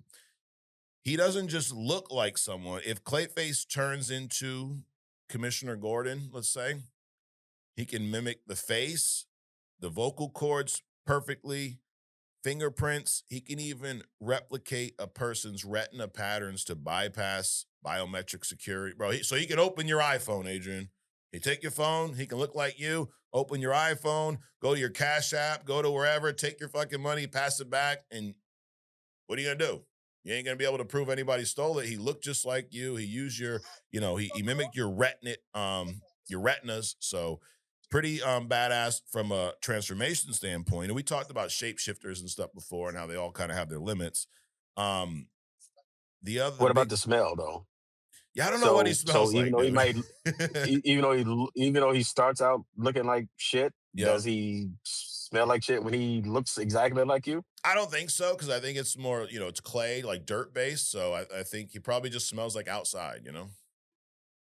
When your kids been outside all day and they come in and like, do I need to take a shower? I'm like, yeah, bro, you smell like the yard. Yes, yes, Yes, please do. yes, got it. Yes. So, but dude, he's the ultimate shapeshifter. He can weaponize his appendages, his arms, his legs, maybe other things. He can harden the clay on a molecular level to become denser than steel. So you're thinking it's just, clay. It's not. It's actually fucking harder than steel. He can turn his arms into massive weapon maces, razor sharp blades, giant hammers that can smash through bank vaults. And then the size, dude, he can absorb moisture from the earth around him and grow to the size of a 3-story building. He can compress his mass to slide through vents. So, like in the first Fantastic Four movie when Reed is like sliding under the door because he's, Clayface can do shit like that. You can't punch him.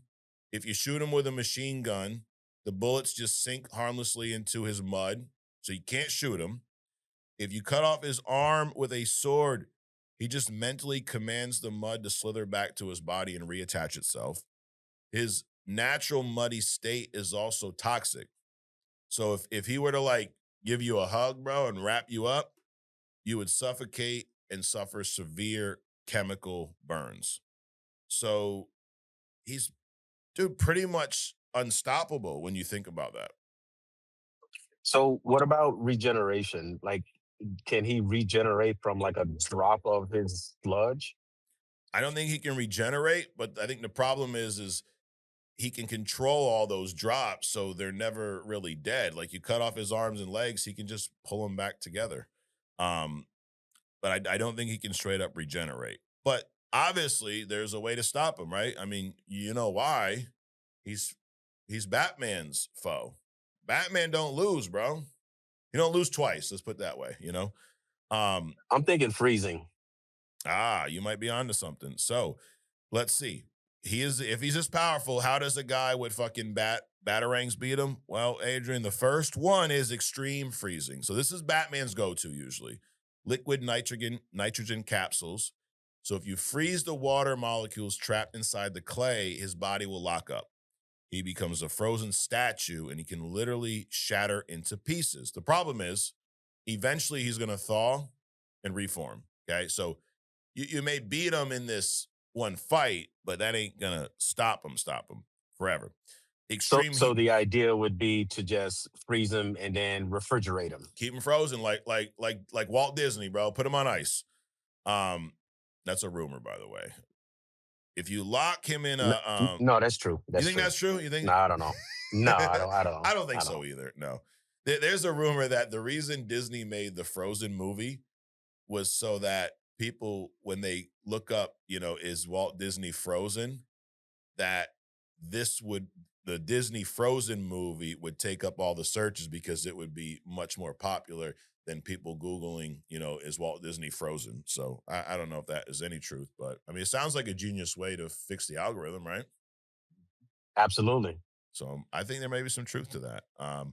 But on the other side, so you can freeze them, you also can burn them, Adrian. You can lock them in a blast furnace. The moisture in his body will evaporate. The clay bakes, hardens, and cracks like cheap pottery, which makes him unable to move. So there's that. Um, Solvents and water. I mean, we've seen this too. Like I remember when in Hush, when Clayface was he shapeshifted into Jason Todd and he's fighting Batman and they're in the rain. And all of a sudden the face starts melting. And that's how Batman realized it's not really Jason Todd. It's this bitch ass Clayface. Um, so if you hit him with like, industrial grade chemical solvents or a massive enough volume of rushing water, you get like a fucking fire hose or something, his cellular cohesion will break down and he essentially melts and washes down storm drains. And the thing about it is he doesn't just, you know, pull his body back together instantly. If that were to happen, if Batman gets a giant water hose, blasts this dude into a storm drain, it's going to take him weeks. And there are going to be some agonizing, painful weeks of pulling his consciousness back together. Because it's not just his body, his consciousness is in that clay. So you blast that shit everywhere. It's literally taking your brain and blasting it against the wall, I guess, and now you're pulling it back together. So does not sound like fun. It can be done, but you're gonna have a painful fucking few weeks. So buy you some time. You know, so the second one, the fire, you can like bake him. Yeah. That sounds like the only time fucking Diablo's powers would be of any use. There you go, John Bon Remember Bon. the We found a use. Hidden gem Diablo? Yes. Yeah. We found a use. The last weakness of his is a psychological limit. So most this is, I guess, his most tragic weakness, okay? Because he doesn't have a human brain, holding a human shape requires insane constant mental focus. It's not like the scrolls where they use all their power, they change, and then they are that way until they either die or force themselves. Like he is constant crazy mental focus to stay looking like Jim Gordon or someone. Um if he stays shifted as someone else for too long, his mind will start to fracture and he'll start forgetting who he is and believing he actually is the person he's impersonating, right? So he's Jim Gordon for too long, dude. His mind's fractured now. He thinks he's Jim Gordon, which is dangerous because then he don't remember he's Clayface, and I would assume he's probably easier to kill if he don't fucking know who he is, right? So but dude, a lot more powerful than I thought. I feel like he's someone who's been used just sparingly in comics, and the power set is way above what I imagined. Some little Yeah, known, I agree. I never really thought about all that stuff. yeah. So we might be in for a treat, dude, with this Clayface movie. Some little known facts about him. So I'm gonna give you your three things that maybe you didn't know. So, um, he was actually a hero in Gotham Knights. Most people don't know this, but during the Detective Comics rebirth era, Batman actually helped Clayface rehab. He realized that Basil was sick, not evil. So he gave him a device to stabilize his DNA. He put him on a team with Batwoman and Red Robin. And Basil was, dude, he was a full-fledged hero. He's a member of the Bat family for a while. Number two, the Mud Pack. So Basil isn't the only Clayface. Over the years, there's been multiple. Matt Hagen, which we're going to talk about, he's the one that's going to be featured in the DC Studios movie. Preston Payne, Sandra Fuller. At one point, Basil tracked down all the other Clayfaces, uh, extracted their blood, injected it into himself, gaining all of their unique abilities, and he became the ultimate Clayface. Then the last thing is he's got sentient clones, so he can physically split up his body into multiple smaller people. Okay. Sometimes those pieces develop their own free will. They can walk away and forget that they're part of the big monster. So, three kind of unique things about him, and he's got some impressive feats, dude. He impersonated Bruce Wayne for weeks. Didn't just look like Bruce, he flawlessly acted like Bruce. And even so well that a lot of Batman's closest allies had no idea it was Clayface. He fought the Justice League. He grew to kaiju, is that how you say it? Kaiju size.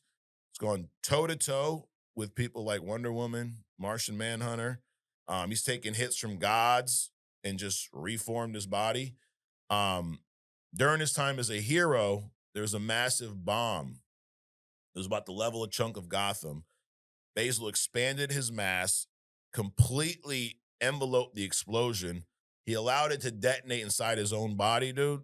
Blew him into a million pieces, but he contained the blast and saved countless lives. I mean, that one probably took him fucking 2 years to get back together.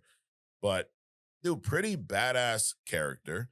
Um, so if Wait a minute. Basil, So you mentioned that he took the blood from the other clay faces yep, and gained their unique powers. I mean, what other powers would they have had besides his regular powers? I mean, could he fly or turn invisible or some shit that he was able to steal some of their powers? How are they different? You know, Do you know? that's gonna have to be on another week of who the fuck is, because I don't fucking know. But we are gonna talk about Matt Hagen, so maybe that will answer some of these. So if Basil is this tragic Hollywood actor, okay, Matt Hagen is the guy who actually invented the power set. So before Hagen, Clayface was just this actor in a Halloween mask. Matt was the first guy to show Batman what it looks like when a human being turns from this walking, unlikable avalanche to radioactive mud. So, because this is a character they've redone his origin a few times. Okay. So Hagen is actually the 1960s version. He wasn't an actor, though. He was a deep sea diver. He was a ruthless treasure hunter, and he essentially was a selfish, greedy guy who spent his life looking for sunken pirate gold and artifacts and shit like that. Okay. So he found this cave of goo. When he was exploring some sunken ship, he stumbled upon a hidden underground cave system. We talk about underground shit all the time, right? The cave system, he found a massive pool of glowing radioactive liquid. Um, and he's a guy, dude, he can't leave this shit alone, right? So he slipped in, he's fucking swimming in the pool, and this radioactive kind of plasma bonded with his body and instantly turned him into this malleable clay-like entity. So it kind of turned him into this clay face, right? Um, the biggest difference between Hagen and Karlo is it changes how Batman had to fight them. So unlike Karlo, Karlo's transformation was permanent. Matt Hagen's powers had a time limit. So he would bathe in this radioactive pool and he had 48 hours of this god tier shape shifting ability. Okay. So once the 48 hours were up, he'd revert back to a normal, powerless, fucking bitch ass human. Of course, what did he do, Adrian? He became addicted to the power. So he'd always be sneaking back to the cave, trying to evade Batman to get a little swim in that pool so he can keep his powers active, for 48 hours. Um, Here's the thing about Matt Hagen. He was the original shapeshifter. So he was the first to realize he could alter his vocal cords and cellular structure to look like anyone on Earth. When we see these characters, we see their powers a lot of times when they have mastered them, right? It doesn't mean that the first time Matt Hagen put on or Karlo put on this renew that he knew he could adjust his vocal cords and look like anyone. At first, he was just trying to look like his old self. So you don't realize that a lot of times, dude, it takes a minute to figure this shit out. It's not like that show, Secret Invasion, where Gaia gets all the powers and instantly knows how to use all of them because she's just, some master fucking bitch. But anyways, so he was the first to figure that out. He would do that. He would use that ability to impersonate wealthy elites, steal their fortunes, frame them for crimes. I mean, all kinds of shit. Um, he was the first to turn his arms into maces and swords and shields. And because his clay was protoplasmic, as they call it, he was elastic, dude. He could stretch his limbs across the city like Plastic Man. So I think this is to answer your question, at least from Matt Hagen, if he's taking his blood, he's getting this almost Plastic Man type of power, right? That the original or Basil did not have. His was more about manipulating the clay. Matt Hagen could, again, stretch his limbs just like Plastic Man or Mr. Fantastic. He could flatten himself into a puddle, slide under bank vault doors. Then he had some kinetic absorption. His physical attacks were useless to him. Batman throws a punch, his body would absorb the kinetic energy. If he can trap Batman's fist inside his chest and suffocate him. Now the limits: water, ice, chemistry. So similar weaknesses and limits here. So um, Batman's strategy for years, though, with Hagen was not to fight him, stall him because of that 48-hour clock. He just would, stay away from him for 48 hours. Um, Hagen would turn back into a regular guy and easily be handcuffed. And then if you're handcuffed in jail, you obviously can't hop in the fucking plasma pool. Um, Destroying the source. Batman eventually tracked Hagen to the cave because he's Batman, destroy the radioactive pool, and this kind of forced him into this desperate, you know, situation, leading him to try to find artificial versions of this plasma in underground labs just to get his fix. So, and then just like Karlo, Hagen was susceptible to extreme temperatures. Freezing him turned him into brittle stone. Batman often used specialized chemical compounds to destabilize this plasma, causing Hagen to melt into a helpless puddle. Um, so, some little known facts about the Matt Hagen version. He is one of the few Batman villains to actually be killed off during a massive cosmic event. So, during Crisis on Infinite Earths, Adrian, Hagen was defending Gotham alongside the heroes. He was swarmed, completely consumed by the Anti Monitor's shadow demons, died in action. His mud created the next generation. So, even in death, this motherfucker caused problems. So during the Mud Pack storyline, Basil, Karlo, and the other Clayfaces gathered a sample of Matt's leftover dead mud. They used the residual radiation from his remains to boost their own abilities. So Hagen's kind of he's like the biological father of he's Daddy Clayface, bro. Of all the modern Clayface, that power set.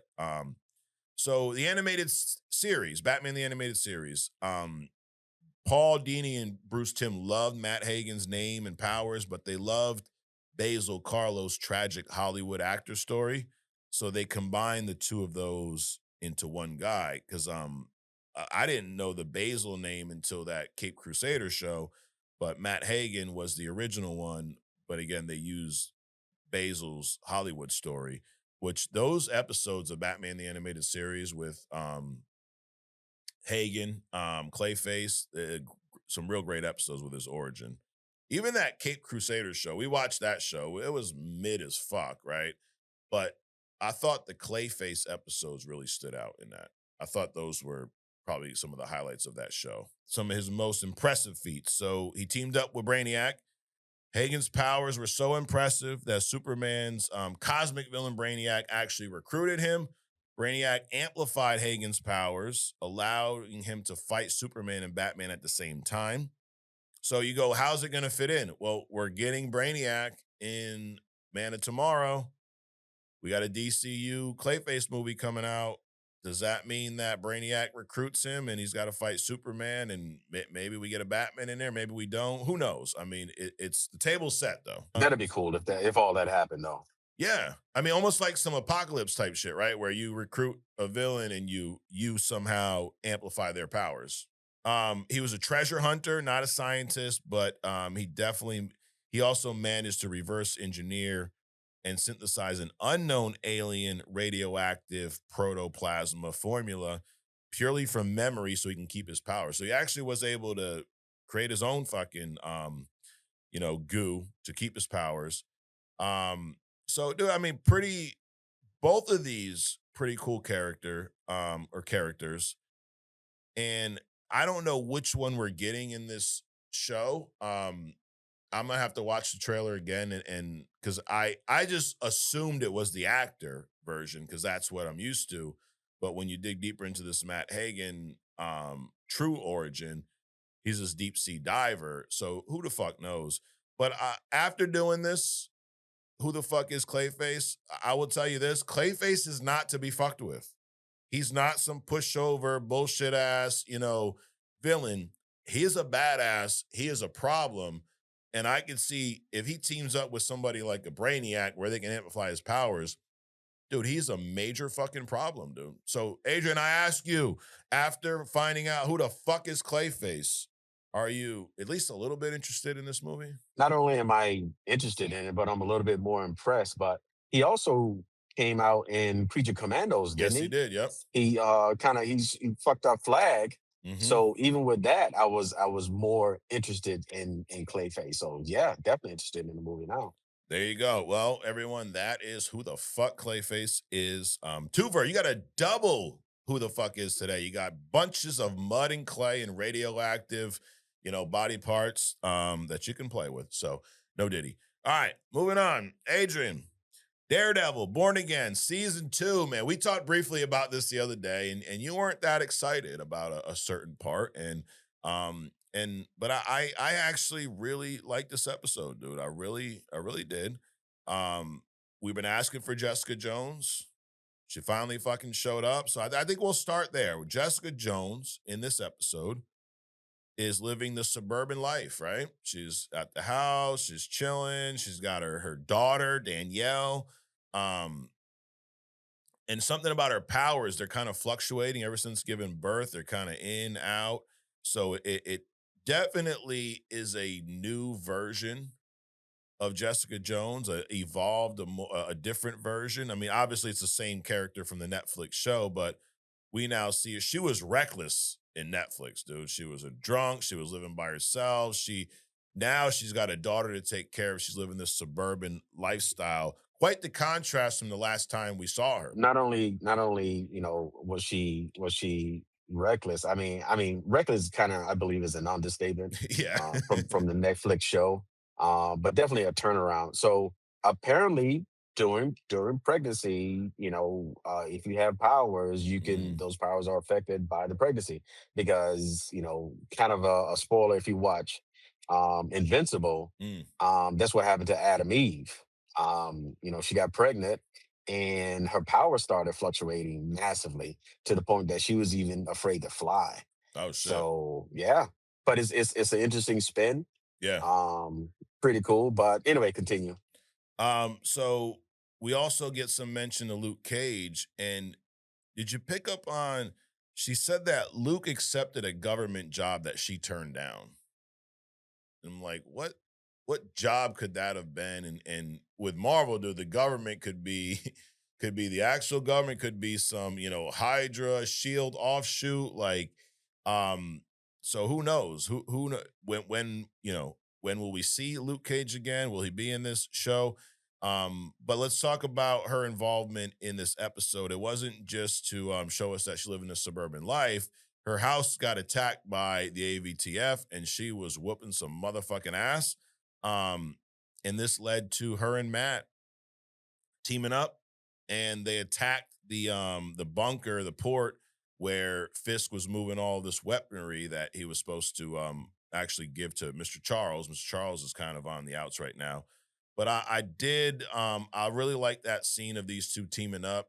And I think that we got I like when we see powers done right on screen. Like Jessica Jones, we've had her on we talked about her somewhere. I don't know where the fuck it was, but we definitely talked about her power set. And to see how her and the difference between her and Daredevil, right? Like Daredevil doesn't have the strength she has. She's hitting people and they're flying across the fucking warehouse and she's knocking them through windows. Even when they showed up, she busts through the wall, right? And Matt just opens the door and walks in. But I really like this scene. How did you feel about these two teaming up and then her power set when she's throwing these motherfuckers around the warehouse? I thought it was cool. The first thing for me was the first thing for me was the fact that they did a very good job on the reunion. They Yes. didn't have to go back, and we didn't have to figure out what Jessica did for the past few months and all this other kind of stuff. They Hmm. came in and had a quick conversation that wrapped up everything nicely, and then they got to kicking ass. Right. So that scene was the best part of it for me. Hmm. And then this whole other thing just kind of pissed me off, but we'll get into it. Oh, we're gonna get into that, Adrian. So, but before we do that, let's talk about Fisk. Fisk, man, poor doctor. Guy works his whole life, goes to school for like 12 years, probably 500,000 in debt, gets this job as a doctor. He then ends up on the case of the Fisks, and he doesn't save Vanessa. Vanessa doesn't save her. Bitch dies. She's gone. She's a fucking goner. And he shows up like a good doctor would, Adrian. He wants to console the husband, right? Oh my God, I'm so sorry. What happened? And he got a little too close for comfort.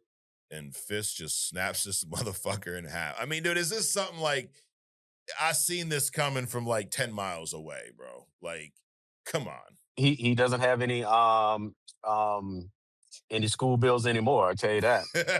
Yeah, absolutely. So, um, I'm not surprised, but to me, what that means is Wilson Fisk is back. The Kingpin is back, I should say. Kingpin is back 100%. There ain't no more Mayor Fisk. Kingpin is what we are going to see from here on out. Um, but I know the part that pissed you off, and I want to spend the rest of this talking about that. So, well, let me just let's just ask you, Adrian, what was the part that pissed you off the most of this episode? I'm just tired of the no killing rule. I Mm, get enough of that with Batman, right? okay. Karen, she's offering to take Bullseye out. He needs to be out, Yeah. and it's just not happening. So in Matt's, oh, we don't kill, we don't do this, we don't do that. Dude, I'm just tired of it. So I mean, that's really a downer to me, to the point where, dude, I'm not even interested in the show anymore. It Damn. was that bad. Is that was that offensive to you? Um, dude, I'm gonna not play devil's advocate because I fall on the other side and I I like it because of the polarizing aspect to it. I like it because of the challenge I think it gives the writers, and I like the scene that we got between Karen and Daredevil. When he interrupts her from about to pull the fucking trigger, she's got her gun pressed up against Bullseye's head. And to see how enraged she was and how she finally, and I think this is what she said to Daredevil, I don't know has ever been said to him before. And I don't know if anyone's ever really said that to Batman, where she called him out. She said, like, dude, you're choosing them over us. You're choosing the bullseye and the fisks over the Karens and the Foggies, right? I don't want to say the Karens, but Karen. Exactly. It's like you are the reason why these guys, they continue, him and Batman. You are the reason why these cats continue to get out of jail. Hmm. They continue to murder. They continue to repeat all this stuff. You're doing nothing. Not only do you not kill these cats, you don't let anybody else kill them. She's Right. like, just walk out the room. Just all you got to do is walk out the room. Yep. You got to do nothing else. Just walk out the fucking room. Let me handle this, and then we'll be done. But no, it's just. You just dip down into that vagina moment, and it's like I can't deal with it, dude. Damn. So what you're saying is you would have let Karen pull the trigger. Oh, absolutely. I would have let Karen pull the trigger. I would have let Bullseye take out Fisk and fucking Vanessa. Yeah. Yep. Um, I thought that scene was great. I thought, you got, because it's almost like you have Karen speaking for half of the audience right now, right? Because I would assume it's pretty split. I would assume there's a lot of people that feel like you like, bro, they should have killed him, and me, I'm on the other side. I would now, if I'm Matt, I would not have done that. I would have fucking picked Bullseye up on another roof and threw his ass off again to make sure he fucking died. I would have went down after I threw him off the roof and fucking stepped on his neck and finished him off. But I'm not mad. I'm not Daredevil. I respect the no kill rule because of the challenge it gives the writers. I think you have some writers that don't give a fuck, like Zack Snyder. You just, who cares? You got no kill rule, who cares? We'll just fucking kill everybody. I think that's cheap. I think that's the easy way out. But it also it creates these conversations of, because Matt's whole thing is who gives us that ability, that position to be judge, jury, and executioner.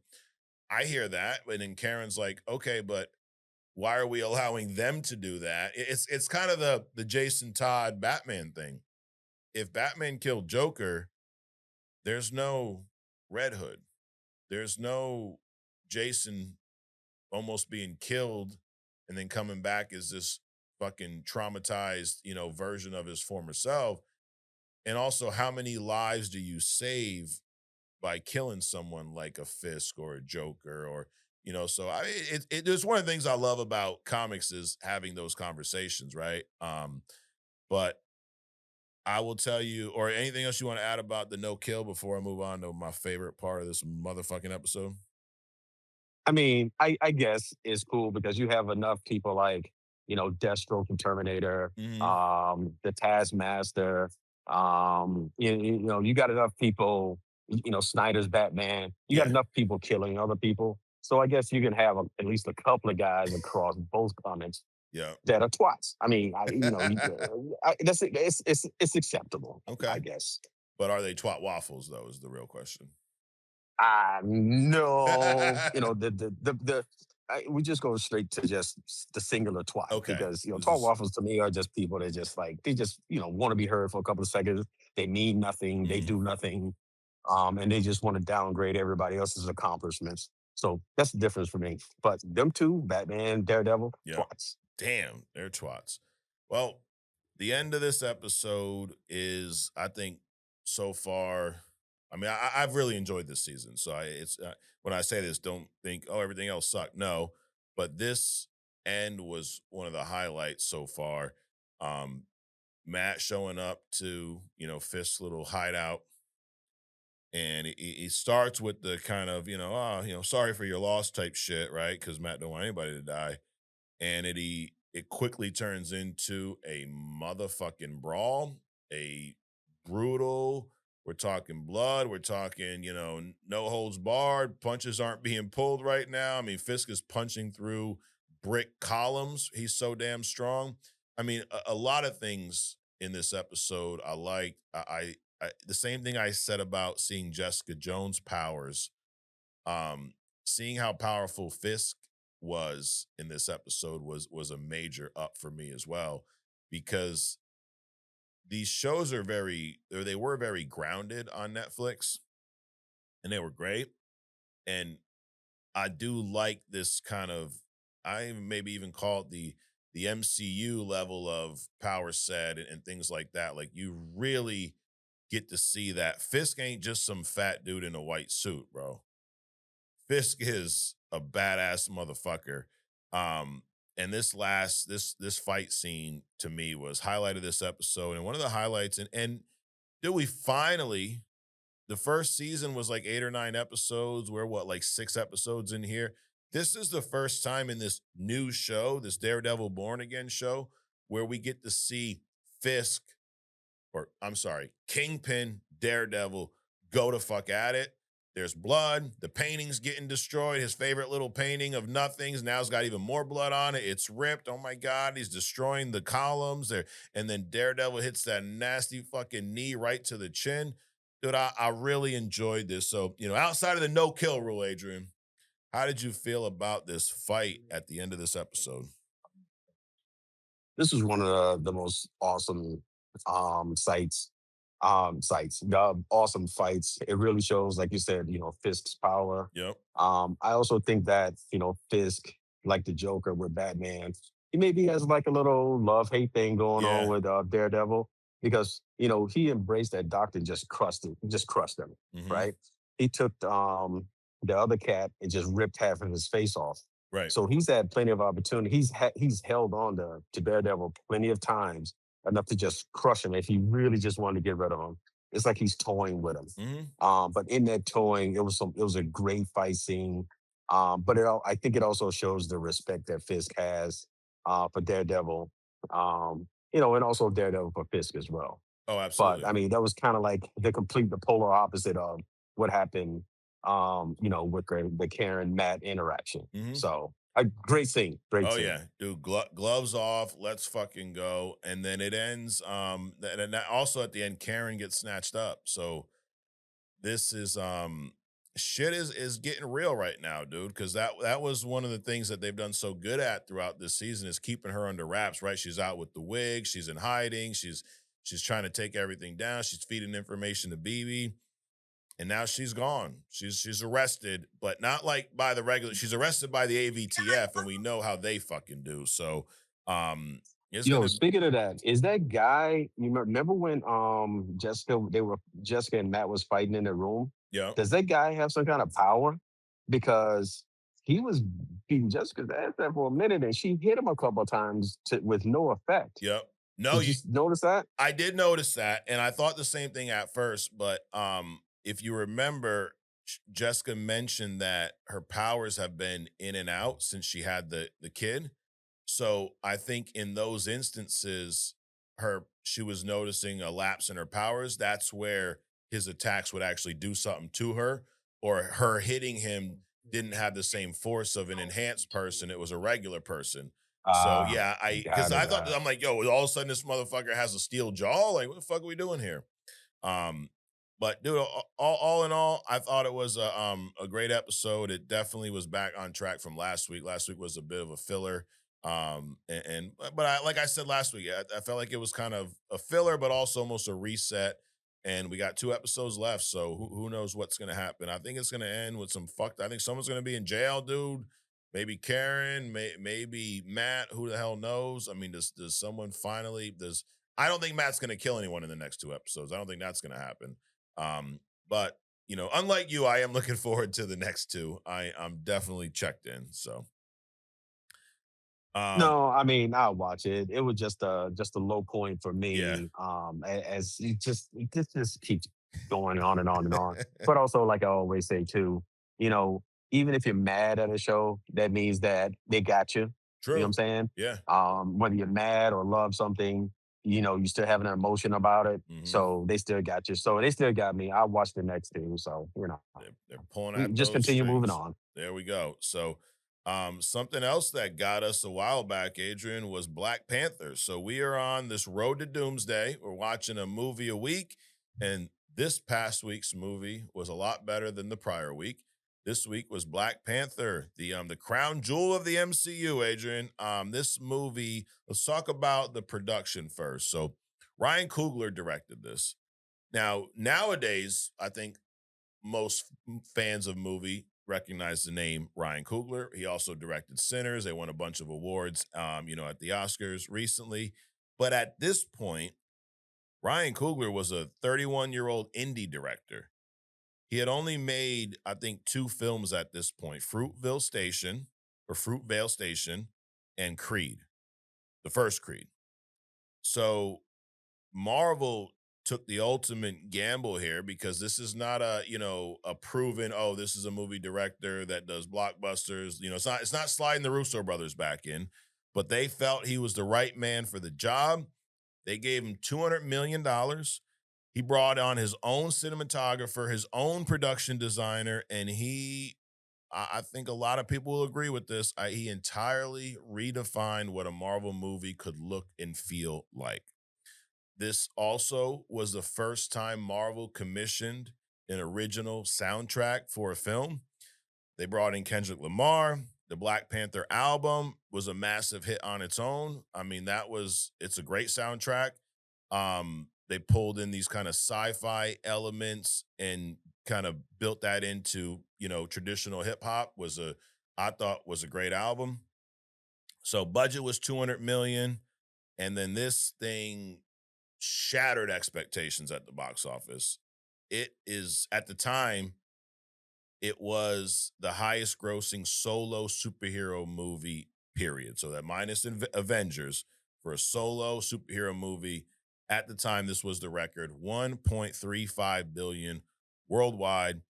Um, I mean, Black Panther also became the first superhero movie in history to be nominated for Best Picture at the Oscars.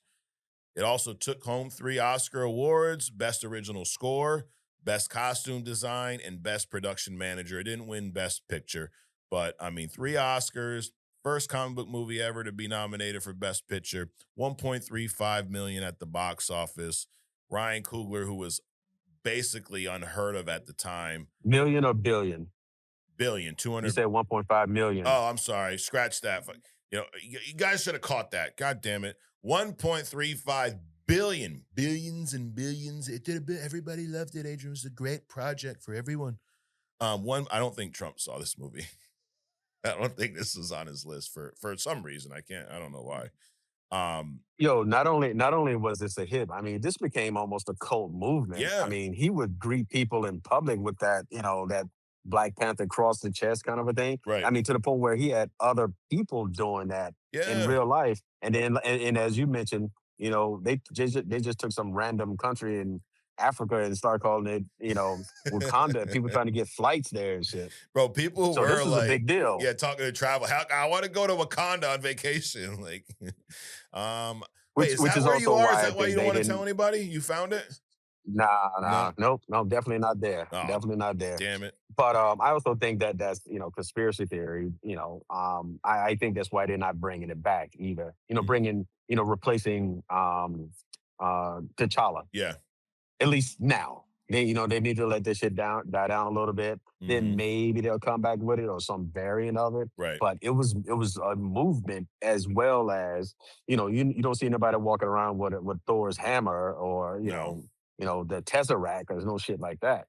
But with Wakanda, it was a movement, It dude. was, dude. It was awesome. And it was a great time. Like, I remember going to the theater to see this with my whole family, and I didn't know a whole lot of what to expect. And it's funny, we talked about next week being the 3-year anniversary of this podcast. And this movie was when this movie was in production, this was one of the first comic book conversations you and I had, because I don't remember, you were at the office. This is, you were showing up doing, I think, fixing a fucking printer or some bullshit like that. And we somehow started talking about comics, and we never really did prior to that. And you had mentioned Black Panther. This was even before Civil War. Maybe I was getting ready to go see Civil War. It was coming out. I think that's probably what it was. And you had told me, like, dude, Black Panther is like Captain America on fucking steroids. Like, he is a beast. His power set, his lineage. Like, you were telling me how awesome this character was. So my point is, this was not a character that I think the whole world was familiar. It wasn't Superman putting out a movie, right? The fact that this movie did so well is amazing, because it was a character that most people had no idea who he was. He was in Civil War. They did a great job with him in Civil War, but he wasn't a proven entity that, just like demands attention, right? You put out a Spider-Man movie, dude, it's people are going to show up. Superman, people are going to show up. Batman. This was a first time, so it was makes the accomplishment even more impressive in my opinion. But you were a Black Panther fan, right? Like this is a character you've always been a fan of, or Well, it's not like I followed him, Mhm. but I knew about him and I knew about the power set. I knew a lot of things that people was like, oh, because when I brought up about how Black Panther can beat Captain America's ass, Yeah, people like, oh, that's impossible. Well, that's because they've been showboating, showcasing um, Captain America for all these years right. and never really the Black Panther. But now with the first Black Panther, people began to see what I was talking about. Yeah, The power, the lineage, the ability to pass on all the power, not power sets, but all the skill set and experiences of all the Black Panther warriors right. before him. Besides the fact when we saw um, how in that animation, Wakanda's been around for thousands of years. Mhm. They had the tech based off of the vibranium for thousands of years. Right. And one of their things was to protect that stuff. In order to protect it, they've had this technology for thousands of years. Mhm. So very impressive stuff. Yeah. And I think Marvel set the tone properly with Civil War because even though Black Panther was, it was more than a cameo, but he wasn't the star of the movie. A lot of the plot was based around his father being killed, T'Chaka, and T'Challa taking over that role of Black Panther. So we saw that in the background. So you got kind of a sense of who he was, enough to it was like a teaser, enough to get you interested. And I think that Chadwick Boseman, man, just embodied this character. Really did a great job to make the average comic book fan almost fall in love with this character, and that is due to how amazing he was at portraying. But the other thing is, you for a good movie, you can't just have a great villain or a great hero. You got to have a great villain too. And I think Michael B. Jordan as Killmonger was phenomenal. I think Michael B. Jordan's Killmonger, in my opinion, is a top five, maybe even a top three Marvel villain. Um, because of how his whole mission, his whole goal, his whole issue with Wakanda, depending on what side of it you're on, doesn't really make him the villain, right? Like his father was killed by T'Challa's father. Killmonger was left in Oakland. The Black Panther bounces. Now, his father was selling vibranium to people like Ulysses Claw. He was definitely stealing from his own people. But this kid gets left to grow up poor with nothing, now without a father in Oakland, even though he's part of this Wakandan heritage. And he comes at it from the outside like, dude, y'all are living comfortable up in this motherfucker. You got vibranium. I mean, you've mentioned this before, Adrian. T'Challa is one of the richest, or if not the richest character in fictional writing.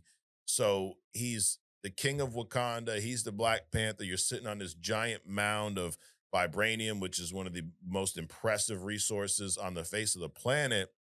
And Killmonger's thing was our people just like you and me all around this world are suffering. And if we had this technology, we wouldn't be. It reminded me a little bit of our talk last week about Kang's tech. Like it's so advanced that when he comes back from the year 4000, he literally, that's why he's named the Conqueror, right? He goes in time, gets tech, goes way back in time and takes over. We talked about, imagine going back to, whatever it was, fucking 24 BC with a machine gun, bro. You take over the world in a couple weeks, right? So that's Killmonger's thing is like, dude, if we got all these vibranium weapons out there to our people, we would take over the world.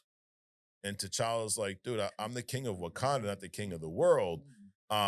So you know, his issue, his whole, I guess, mission here, depending on what side you're on, dude, you can understand it, right? Like, am I alone there, or what did you think about when you first saw this Killmonger's whole goal and the issues that he had with, his people?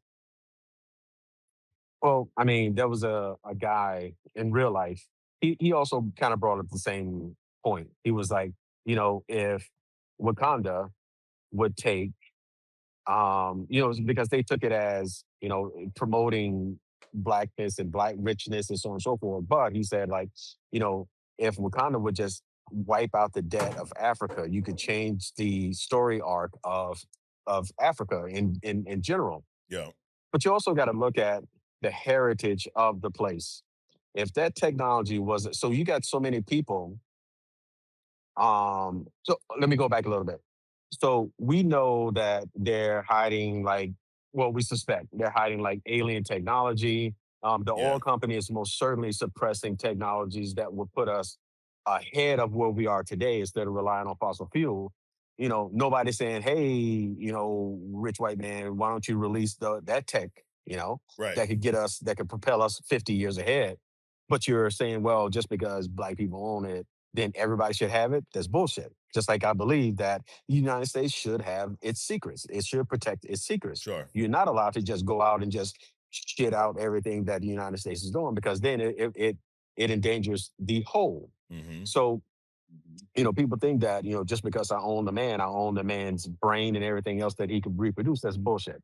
So the fact that Wakanda has this technology that's thousands of years ahead of everybody else, no, it doesn't belong to the entire planet. Number one. Number two, Killmonger grew up poor. Mm. So of course his idea is that, well, if you would share this with everybody else, then you wouldn't be poor. Right. Well, you can't think about it like that.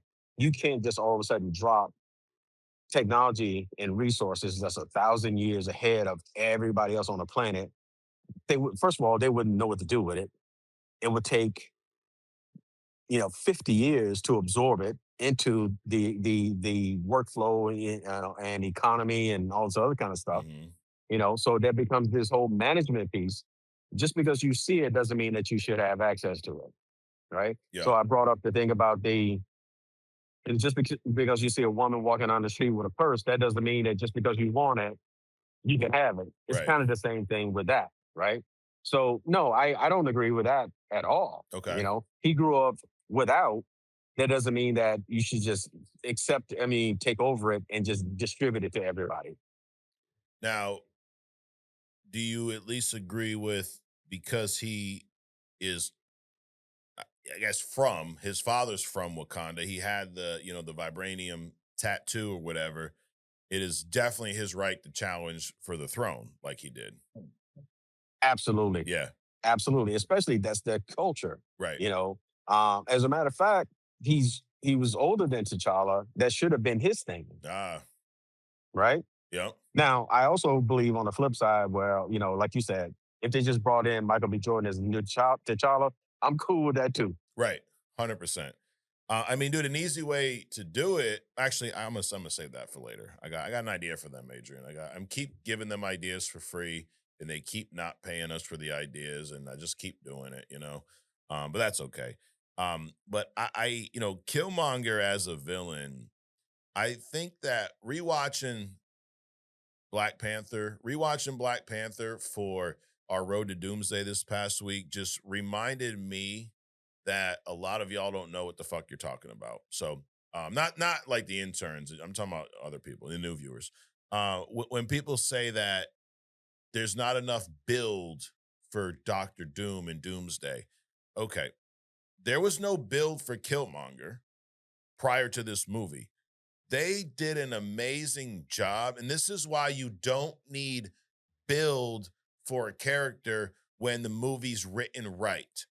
They did an amazing job of introducing Killmonger in this. Go back to that scene in the museum. He shows up. You can tell, bro, he ain't dressed like somebody who's going to be up in a London museum. Everyone else is in there in suits and shit, and he's in there, in his full Killmonger get up pretty much. And he's talking to the host. She's getting uncomfortable. And all of a sudden, she fucking passes out. He, along with Claw, steal this piece of vibranium. So you instantly know right off the bat that this dude ain't afraid to kill people. He's on a mission. And you get a whole feel for his ideology because as this little tour guide is going through each of these pieces, he then corrects her and goes, "No, no, that wasn't from these individuals. They stole that from Wakandans, and I'm going to take it off your hands." And just a lot of the stuff that I mean, you and I have talked about on other stuff, right? Like history being rewritten. It's written from the eyes of the victors. It's the whole discover thing, like discovered America. We found this artifact. No, you stole that shit. So you get to find out, you learn exactly who Killmonger is, what he's about, what his mission is, how savage he can be in the matter of a couple minutes. And right off the bat, I didn't know shit about this guy, Adrian, the first time I saw this movie. Right off the bat, I know as awesome as T'Challa is, as awesome as the Black Panther is, this dude's gonna be a motherfucking problem for T'Challa. They did that in a matter of minutes. Was there any confusion that Killmonger was gonna be a problem once they introduced him in this movie? Absolutely not. Absolutely not. And also, he's hungrier than T'Challa, Yeah, right? T'Challa is built in tradition and process. This cat, he's hungry. There's no rules for him. right. So he's just going to go all out. He's gonna go all out, and he's a badass. I mean, he's part of the whole, I forget what they call it. I mean, sleeper cells, this whole like CIA, whatever the fuck he was, all the confirmed kills. I mean, what's his name? Martin Freeman plays him. I forget the guy. Oh, Ross, Everett Ross. He knew how badass he was, and Ross is a CIA operative.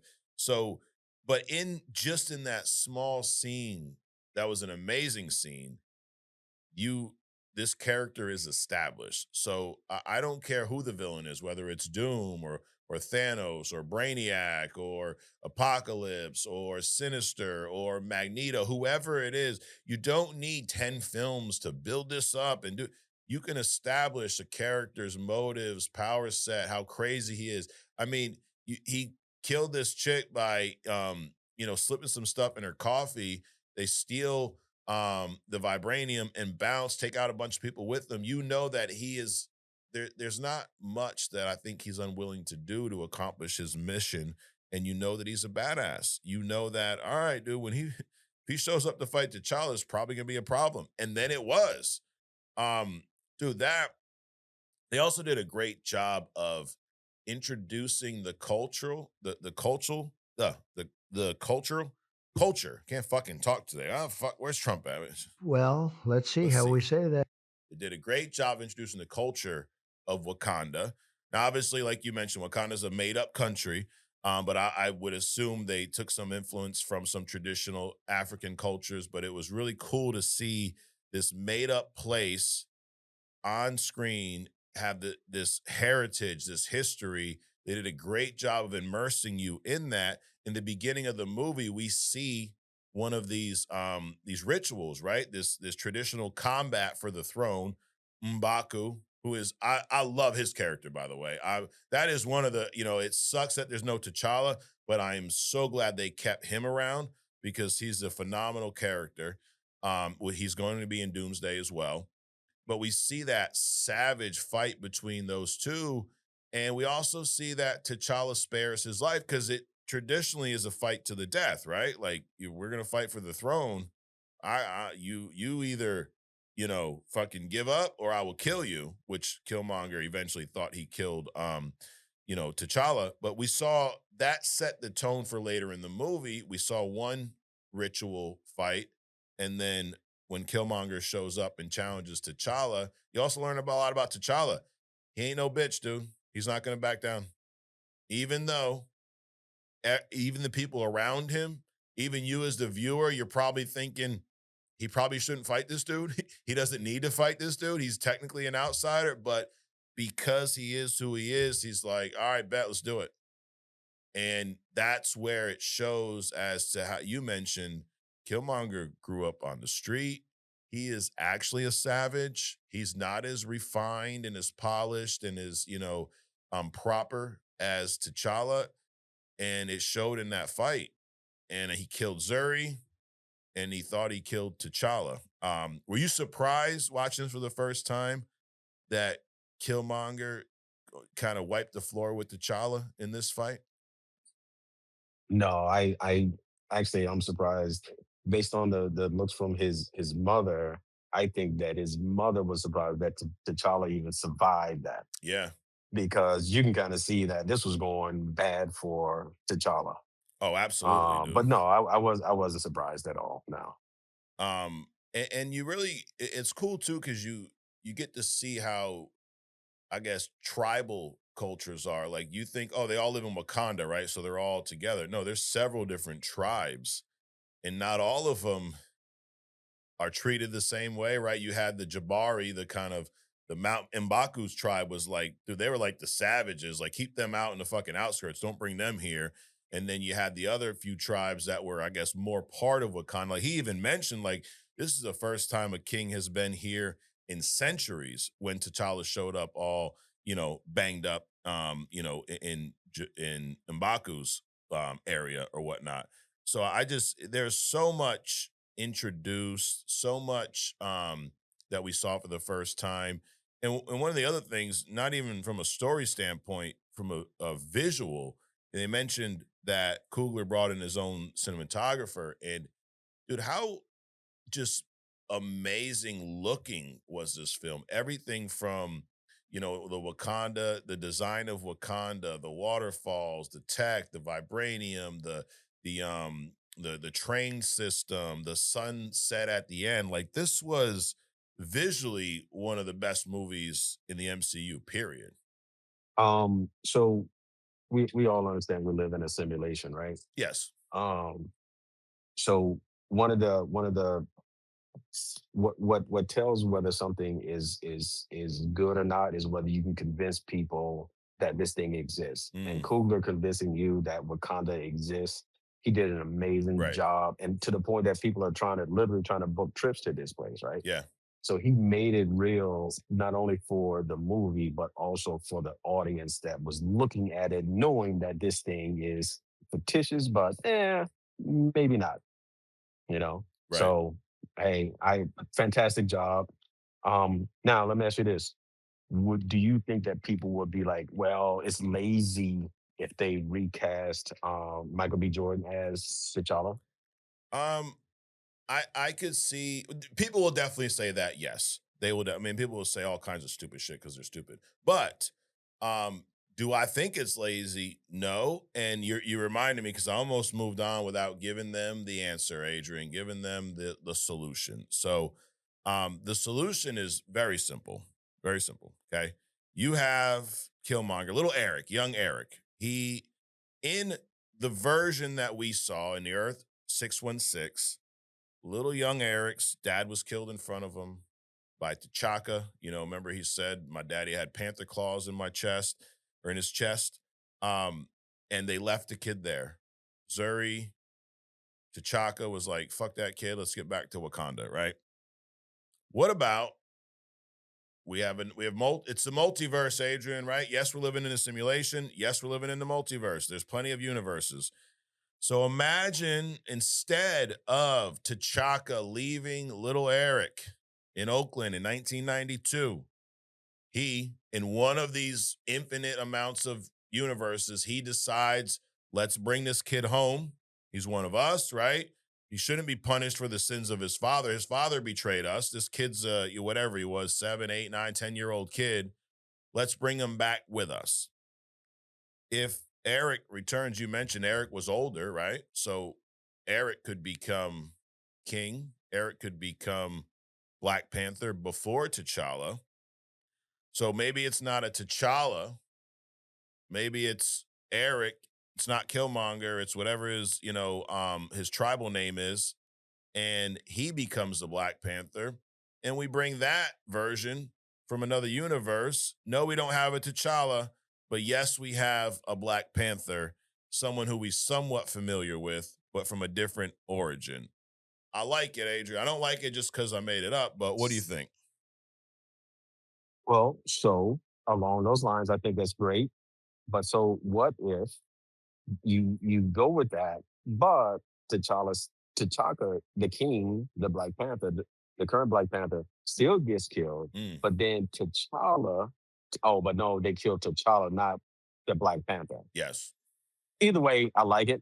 I like the whole bringing in, the fact that he wasn't there before. Right. He wasn't brought in before. So yeah, I like it. I like it.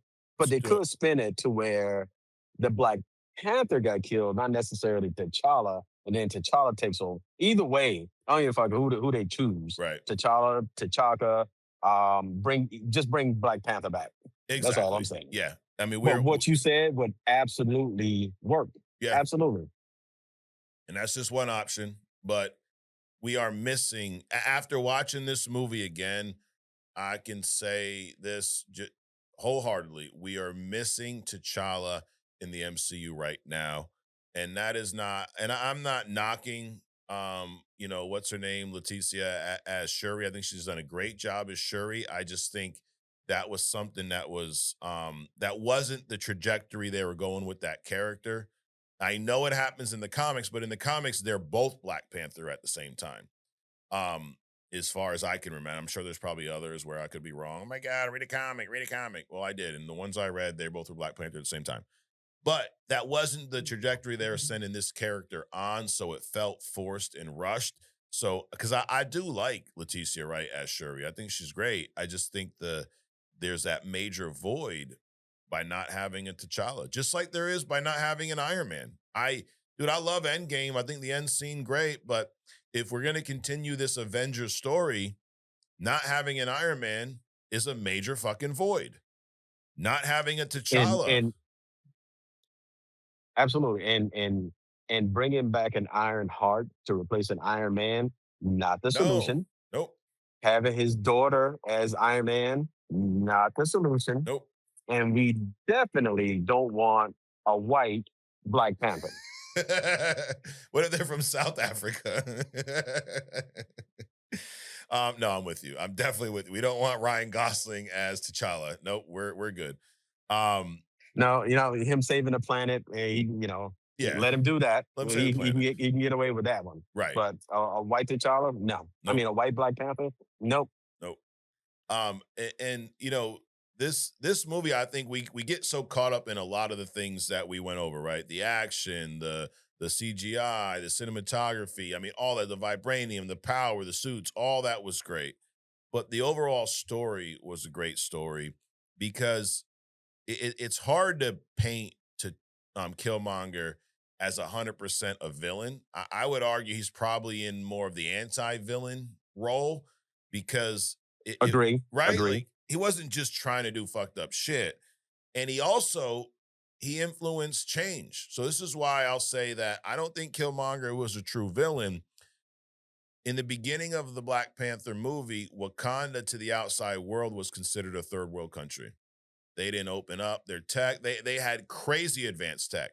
Now, Killmonger's idea was, hey, give it to our people all over the world they can take over. And his people were, I mean, he had these war dogs, these kind of black unit, not but like, dark units, whatever you want to call them. They're in the shadows. Let me give these guys all these weapons. They're gonna overthrow the world. We'll rule the world. Now, that's not what ended up happening, but he definitely raised that question of y'all are sitting here with all this advanced tech. Forget about giving it to his armies. This resource, this vibranium, could change the world in a good way, right? In the right hands, monitor the right way. No, no. It was in the hands. It was in the right hands. Okay. Now, could T'Challa have said, "Okay, we're going to take some of the riches"? Now he had to do it a couple of different ways. He had to expose Wakanda as a little bit more advanced in order to Mm-hmm. be able to say, "We're going to give money to these other countries to Yep. bring them up," because you can bring up people. It's like your kids.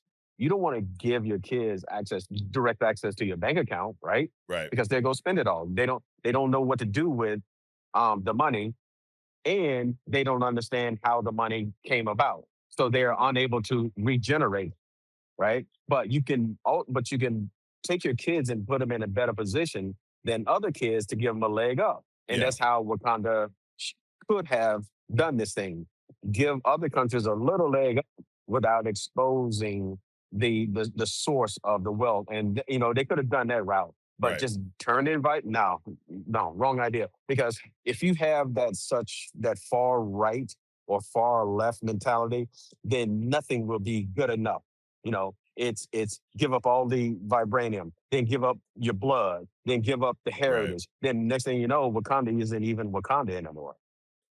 Yeah. Which I think what it led to was Killmonger bringing up that, challenging them, led T'Challa to kind of explore that a little bit, right? Now we had the fight. I'm going to go by scene. Y'all have seen this. We had the fight at the end.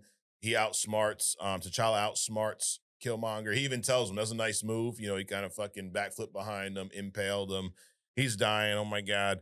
But it after that battle, after the challenge, after the whole Killmonger, ruling Wakanda for a little bit, T'Challa decides to open up to the world. He decided that this isolation idea that my ancestors, my father, grandfather, all of these former Black Panthers had is probably not the best for the world when you have, these giant villains now trying to destroy the world.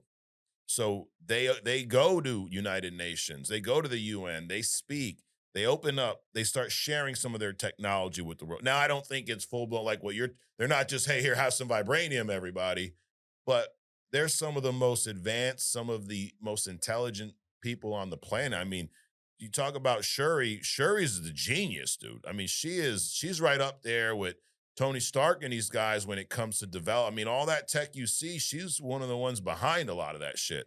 Um, so Well, opening up, not only not she's I think in some instances she eclipsed, well, in different ways. yeah, I would say that she's at the very least at the Reed Tony level, absolutely, because remember, she's not just creating things. Tony created tech. His bend was weapon systems. right. But sure, she created something to heal this guy from a devastating injury, right? Hmm. She basically regenerated his heart or some shit. So it's not just she's creating tech, it's also the application of it.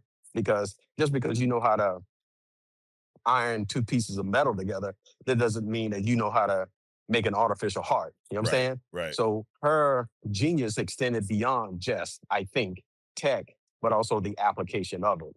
Yeah, absolutely. No, I agree. She's right up there with those guys, and I think you could argue all of them are advanced in different ways, right? It's why having them together is an insane. I mean, so I do think she will play a big role in Doomsday from that aspect. The genius, the things she can do with tech, the vibranium that these guys have no idea what they've never even really used much vibranium, and she's helped develop this entire country of tech with that tool, with that, resource. So, um, but dude, all in all, watching this movie again, I've seen this movie a handful of times. I mean, this is a movie I never skip on a rewatch.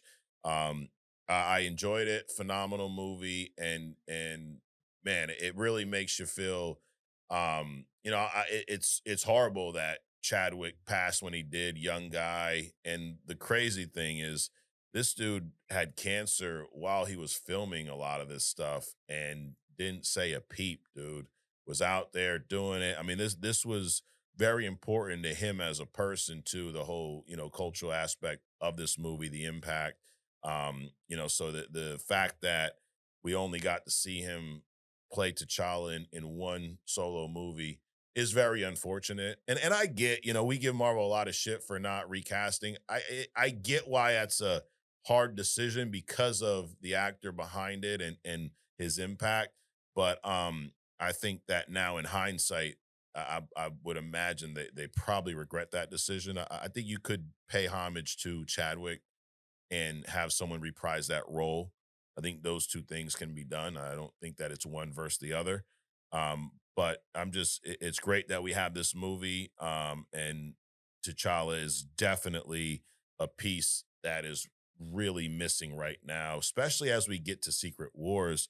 We're doing this read to Secret Wars on Mike Check, and in this Avengers run, T'Challa plays a massive part with the whole Illuminati, with the incursions. So not having him is really a disservice. All right, we are going to switch gears a little bit. We're gonna do something a little different because Adrian, he's on the run. You see him, bro. You're driving, you're bouncing around. I thought I saw you climbing up the wall a little bit. I don't know where you are, but you are out there, dude. So we are going to switch gears. We're gonna do the hidden gem right now, so we can let Adrian get back to his festivities, and then we will wrap with the I respond instead of we respond, and take this thing home. So, Adrian, the hidden gem today. Who the fuck is the hidden gem? All right. So, everybody's trying to get you to watch Invincibles, Oh which boy. you probably still have not. So, so I watched this last week episode, right? So what happened the week before? So basically where they are right now is that um the so you got Thrag and his henchmen. So out of the Viltrumites, there's only 40 left. So kind of moving quickly through this, they're able to take out a few Viltrumites. And so what happens is, just to show you the power of these cats, right? So Mark, his dad, and one of the ones that kind of defected from the Viltrumites, he actually created this concoction that wiped out 99.9% of the Viltrumites. So much so that they just pushed the dead bodies out into space. So the ring around Viltrum is like the ring of Saturn. There's so many Viltrumites dead, they just floating out there, right? Mm. So Mark and so his dad was like, you know what, just we're just gonna wipe him out. So what they did was, there's this special ray gun that this cat he shot down into the center of the planet. As this ray gun is going down, Mark, his dad, and this other guy, they go behind it. Basically, they tunnel through, this beam shoots through the planet. These three Viltrumites, Mark, his dad, and this other guy, they're following this ray, and basically they just destroy the planet. They Yo, they burrow through the entire planet, explode it. So now damn. the few Viltrumites that's left, they including Thrag, they don't have a place to go. Right. So what do? They go to Earth. Of course. Now, everybody thinks that Thrag, he's vengeful now. You basically just not basically, you literally just destroy his entire planet. So he's going to go to Earth and he's going to wreak all kind of havoc, out of revenge. But that's not what happens. They're behind Thrag and his few henchmen that's left. They get to Earth and they can't find them. It's peaceful. Things are going on. So Mark is flying around kind of because he's going through basically PTSD, Hmm. right? He just literally destroyed a planet. He's killing all these people, but he's still a kid, so he's dealing with this stuff. He gets back and he found out that Eve has had she had an abortion, because Mm. what we was talking about earlier, where Jessica Jones, her pregnancy was on and off, and her powers were doing weird things because she had this baby. Yeah. Well, Eve went through the same thing. She couldn't make formation. She couldn't do anything. Right? She couldn't fly. So he gets back. So he's dealing with a lot of stuff. So to clear his head, he goes for a flight. And in this flight, he runs into Thrag. Thrag is just sitting there, just waiting on him. And Mark is all pissed. He's like, "You're not going to destroy this planet," so on and so forth. So Mark goes up and he unleashes on Thrag. And Thrag is just sitting there taking the punches as if, there's like a slight breeze going up against his skin. Because remember, he was engineered to be the most powerful Viltrumite. So Yeah. Mark's punches, which could level a mountain, is doing nothing to this cat. Damn. So Thrag is like, listen, this is not what you think it is. I have every right to destroy you, everyone you love, and this planet, but this is how it's going to go. I'm giving you a choice without giving you a choice. And he says, you are proof that the Viltrumite lineage, the DNA, can continue, right? Mm. So what we're going to do is we're going to disappear. I think it was probably at this point, probably less than 25 of these Viltrumites left over. Some females, some males. He said, what we're going to do is we're going to disappear. This is the last time you're going to see me. And we're going to integrate into Earth. We're going to hook up with Earth people. We're gonna have babies, Damn. and we're gonna rebuild our empire. And he basically gave Mark a choice. And at first, Mark was like, "Fuck that," blah blah blah blah blah. But ultimately, he thought about it, and because one Viltrumite could literally destroy that planet if he wanted, really wanted to. And Thrag, he has no equal. If Thrag just himself decides, besides the other ones that's left over, if Thrag decides that he wants to destroy Earth, he can do it by himself. So he's not really giving Mark a choice. He's just telling him how this is going to play out. Mark can make a choice, and he was really originally pissed off about it, but ultimately he thought about it. He's like, either I say yes and save both races, or I say no and theoretically destroy both of them. But at the very least, Earth was going to be wiped out because those leftover Viltrumites, they can go somewhere else, Yeah. right? Because literally they can fly through space, they can survive space on their own. They don't need spaceships and shit. So Mark concedes, and he's like, "What have I done?" But Thrag's like, "You'll never see me again." And basically, what's going to happen is they're going to start, impregnating or having children, Viltrumite children, with Earth children, because Mark is proof that the Viltrumite DNA can survive and will survive, Yeah. right? So, this kind of leads into an other stuff thing Oh where we yeah. talk about how there have been points. What is humanity really? Mm. If you look at the projection of AI, we got and we can build android bodies. We can dump AI brains into them. We Right. can have cyborgs, right? So, what does humanity really mean? I Mm. mean, theoretically, we went from the ape man to the Homo sapien because of some, I believe, some manipulation in DNA. Because you're not going, a shark was a shark a million years ago.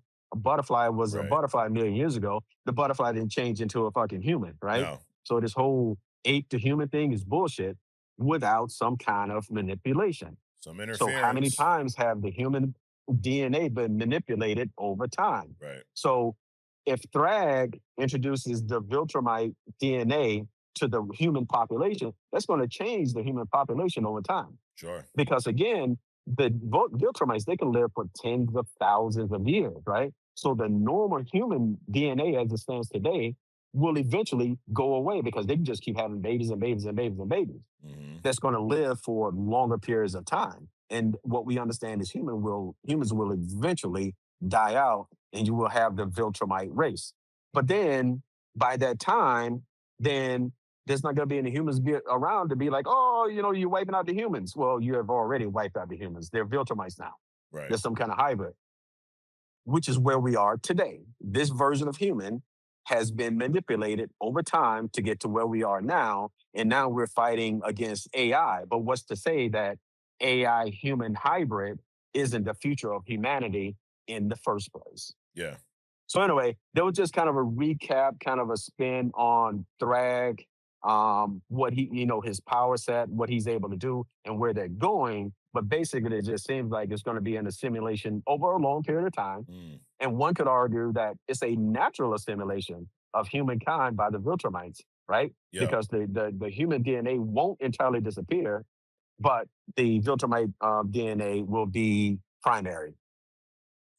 And that's Damn. it. That's the hidden gem for this week. You're Thrag and you're his selling his me next hard, moves and changing the Adrian. humans. You're selling me hard, dude. No diddy. I think I'm not gonna make any promises, okay? But it's on my list. The thing right now is, do I move it up, right? And I'm thinking with Daredevil, fizzling out, got 2 weeks left. I may take a break from my Avengers rewatch, my Avengers cartoon watch, not rewatch, the Earth Mightiest Heroes, and I may have to start this Invincible, Adrian. So, well, the only way to find out is show up next week and see if I've actually watched any of it. But, Adrian, phenomenal hidden gem. You threw a curveball at me this week, so you kind of used your hidden gem segment to sell me. So, but I do appreciate you hopping. I know you're in the middle of traveling through the multiverse. You'll be back for other stuff, so don't worry. Adrian will be sitting next to me when we do that, and next week we'll be back for the motherfucking 3-year anniversary. So, Adrian, thanks for joining us. Thanks for I mean, you were in the car, you were in the restaurant. Hopefully, you get some nice food now. But we will Yeah, see. I'll see that's you in a couple definitely days. next. I do. All right, bro. Later. We are going to keep going with some motherfucking I respond. So we got some comments. You're gonna read a comment. Yes, I'm gonna read a motherfucking comment. I'm gonna read a handful of them, and then we're gonna take this thing home. So appreciate y'all being okay with the shift this week. I mean, not like there's a choice. You could not watch. Hopefully you don't do that. But we are going to get into some I respond. So we got Concrete Comics in the house.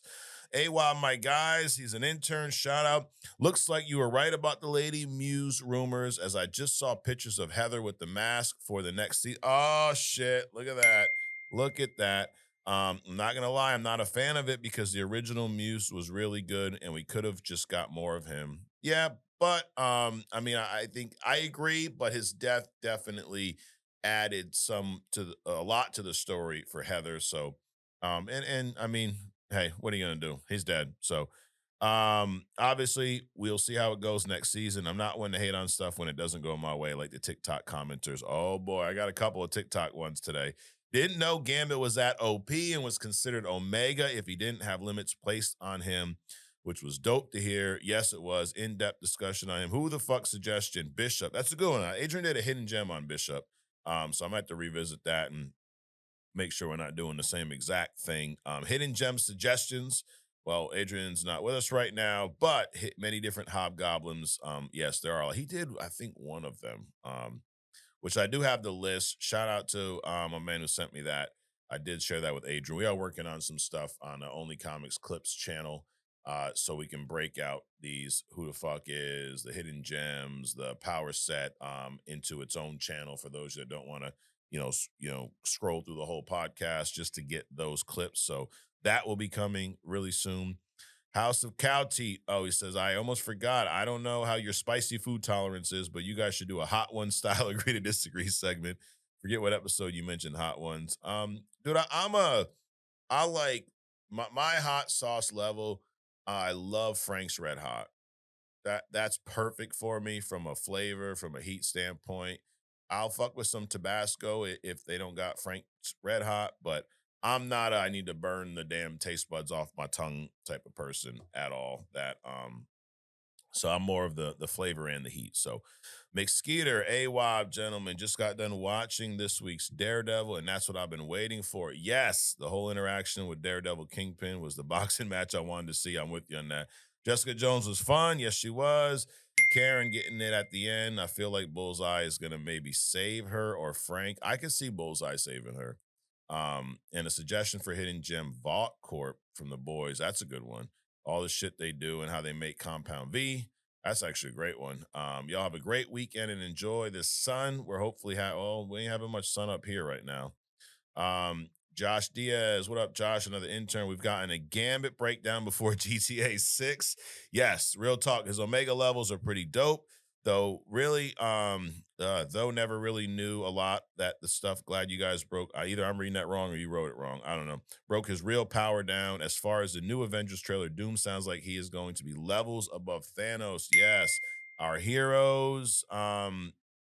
Levels of our heroes are going to be fucked if he can catch Stormbreaker with his hands. Holy shit, absolutely. OG Kingpin is definitely going to return. I think he's there. Rec Shop, everyone's fucked. Great content again. Always, my dudes keep coming. AWOB, appreciate you, bro. AWOB. Let's see. Riggs 46 says the Gambit talk was dope as fuck. He's been my top 3 favorite X-Men.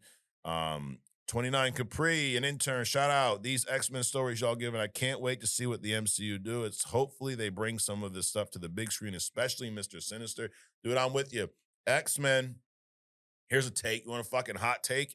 X-Men comics, the stories in X-Men comics are either equally or maybe even better than some Avengers stories. They have so many good comic stories that I think are perfect for the screen if we can just do them justice, just do them the right way. Give them the Avengers treatment, you know? Give them comic accurate suits. Let's get some good casting choices. Let's take just like you had Robert Downey Jr. play Tony Stark, let's get someone who really, really looks and feels like Gambit. Let's get someone who really, really looks and feels like Storm and Jubilee and Rogue. Let's not do this. We're gonna do this version for the movie. No, let's cast these motherfuckers like we have some common sense. Let's do the X-Men justice. So hopefully that is what happens. OG Dirte said, "What up, Mike and Adrian? I'm a huge Gambit fan. He's my favorite X-Men. Of course, he beat Shang-Chi. Okay. One touch fight over with this ain't gonna be a hand-to-hand fight. Okay. Daredevil season 2, episode 5 was a filler episode. Disney had to do a decompress. Yeah, it's like the calm before the storm. I think so, and I think we kind of got that, feel this past week. Hopefully they stick the landing. I love the Who the Fuck is Gambit segment. Appreciate that. Gambit is the reason I didn't like any of the X-Men movies Fox made. If Disney wants to do X-Men movies, it better use Claremont's 90s run as source material. Well, they are saying that they're using Claremont's run as source material, so you should be happy with that, along with a lot of others. Who cares about DC? I mean, I do a little bit, but God, they make it hard. I think at the end of Daredevil Born Again will lead into Brand New Day some kind of way. I want to believe that, and I hope so. It's time for Disney to deliver a real MCU with all the characters existing in the same universe. Yes, AWAB. Let's see. Dun, dun, dun. We got Ryder fan. What up, Ryder fan? AWAB, gentlemen. I did see your the list to your email. Oh, yes, I got it, bro. Appreciate you. It was Ryder fan who sent it over. Pure Venom. What up, Pure Venom? An intern, Mike and Adrian. AWAB. Paradise is on Hulu, and it's about an extinction level event, and these billionaires building a bunker in Colorado to survive it. Just a bunch of twists and shit that happens also during and after they go into the bunker. I think y'all appreciate it. It does sound interesting. Mike, I'm about to beat a dead horse, but I'm on the Invincible train. Oh my God, Invincible. I'm almost done with season 1 and I'm hooked. OG was right. Got to move it up on my list. Peace and AWAB. Dude, I'm with you, bro. I'm with you. I'm with you. I think I'm going to move it up. I think I'll move it up this week. I mean, I already told Adrian that kind of, so I probably should. The Captain Canada AWAB, fellas. I'm happy we didn't get leaks on the Doomsday trailer. Marvel now is way better at cracking down on that. We'll get it when we get it. Stop the whining. Yeah, no, I'm with you, dude. I agree the Daredevil episode was more filler, but the new episode, Requiem, made up for that. Yes, it fucking did. Jessica Jones, her daughter, oh my God. Pure cinema, oh my God.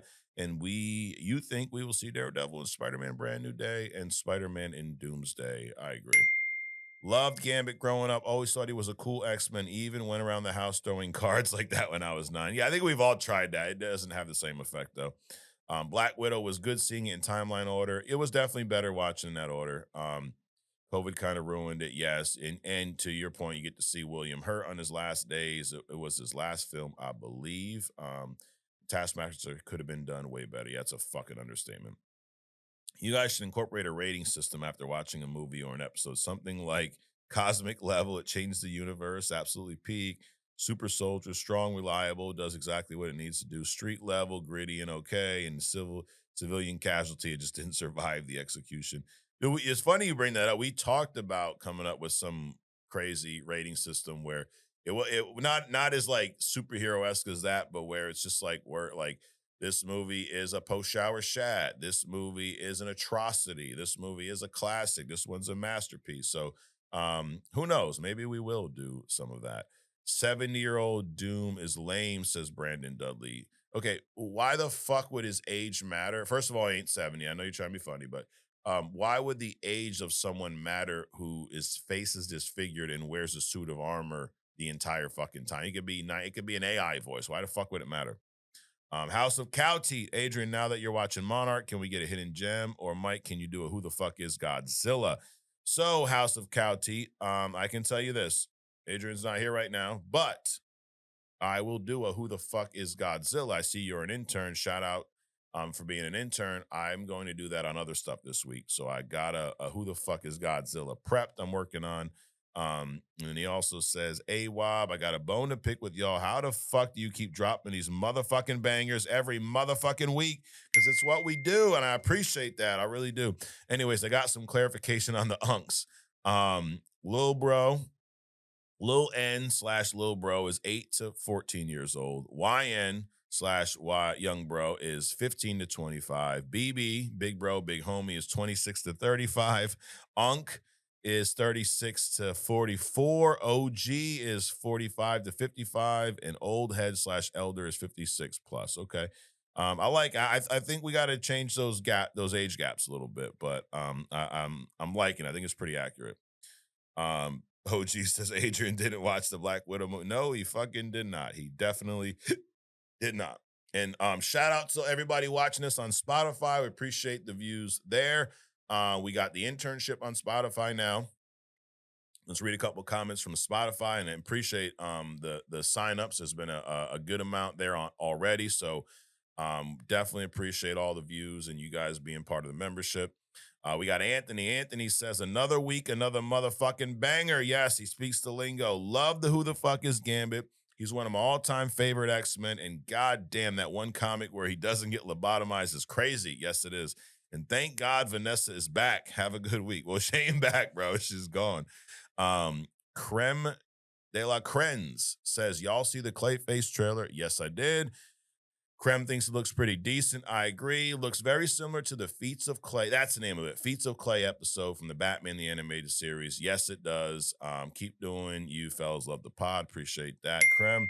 C's, what up, C's? C says, AWOB fellas, Doomsday hype is through the fucking roof. Yes, it is. Hope they restore Thor back to the GOAT. They should. I think they will. But I also have a feeling Doom is going to kill our glorious God of Thunder. He probably will. Mike, need you to jump on the Invincible train. I know, I fucking know. Can we please get a Thrag hidden gem? Because he's a dude. We kind of got a little bit of that today. Justanos reviews. Justin, AWOB guys, love the episode. You guys always know how to keep me entertained at work, which I appreciate. I appreciate that, dude. I'm 22, and my younger brother says that means I'm unk status now. So I'm guessing I'm a comic unk too. You know what, dude? 22 don't make you an unk, but you got an older, you're big, bro, but you could be a comic unk if you want. Fuck it.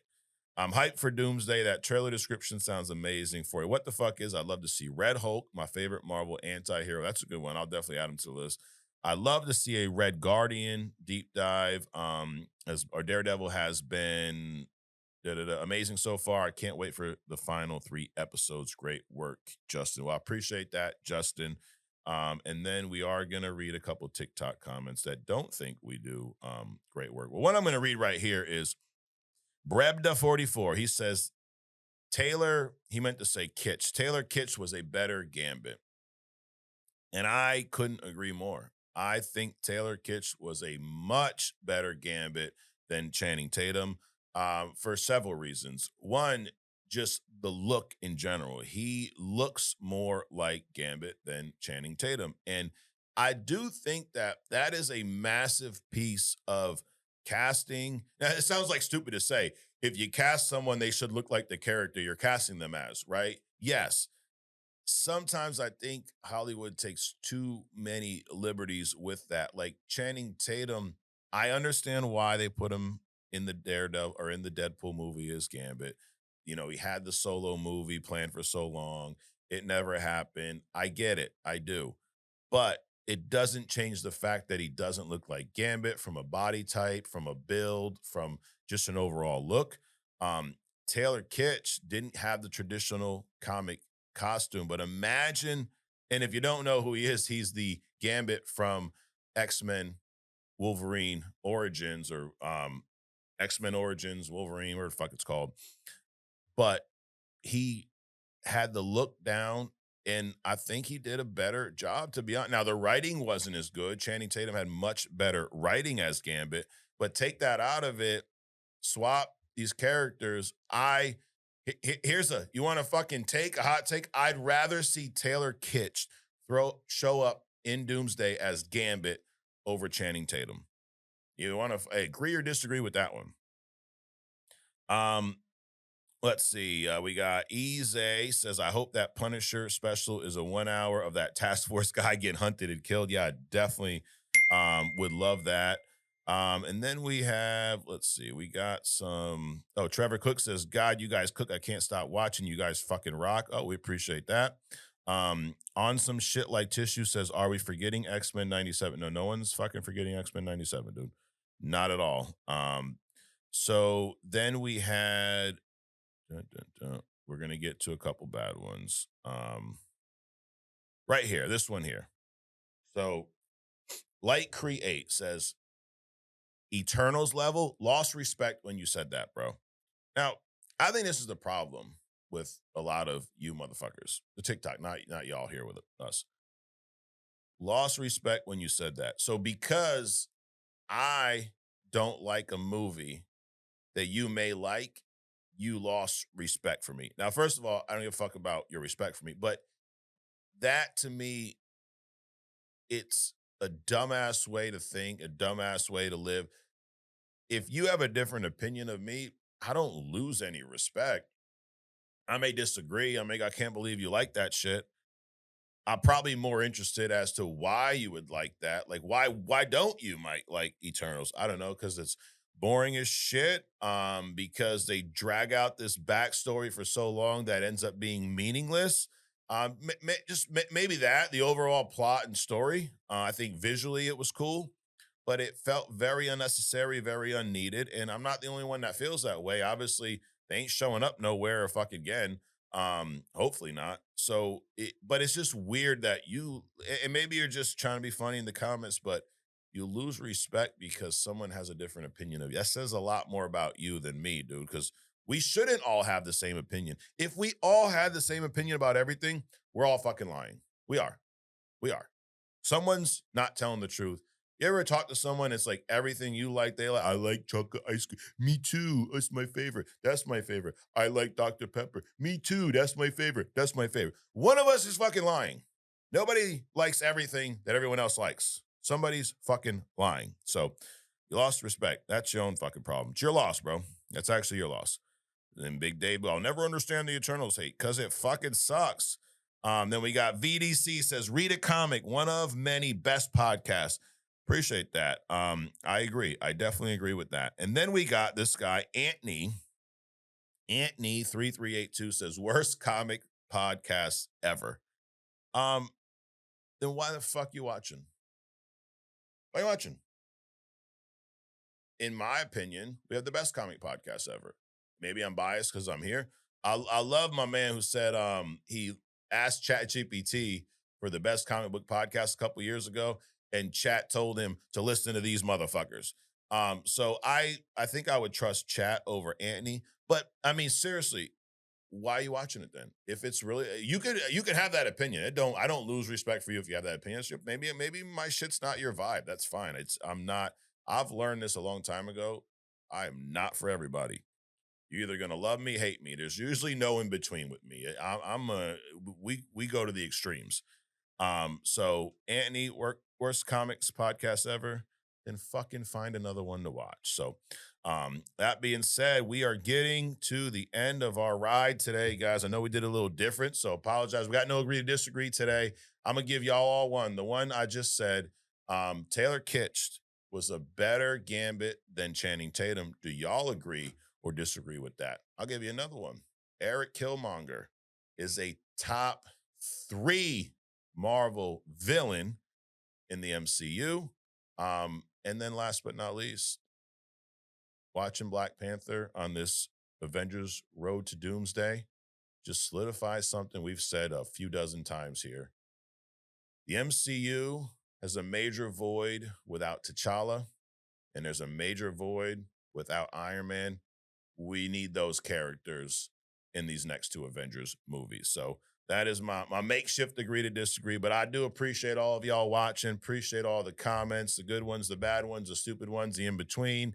We'll be back on other stuff this week. It may drop Wednesday because of some travel, but we're going to get into you're going to get into Godzilla. We're doing a Who the Fuck is Godzilla? Adrian's got some gene splicing stuff we're going to talk about. I got some other shit here. We're going to have a lot of fucking fun there. And also check Mike Check every Friday. We have all kinds of content. So how do we keep doing it? Dude, we're just dedicated to growing this channel. Dedicated to and honestly, it's a lot of fun. Get to show up here, get to go down in my studio at home and just talk shit for a couple hours with all of you. And we got a great tribe, a great internship that continues to grow. So people always ask me, hey, what can we do? We want to support you, want to send you, coffee, this, that. Dude, comment, like, subscribe, share. That helps us more than anything. more than you know. So we build this thing together. We appreciate the community, appreciate everybody watching, and we will see you next week right here on motherfucking Only Comics. Peace.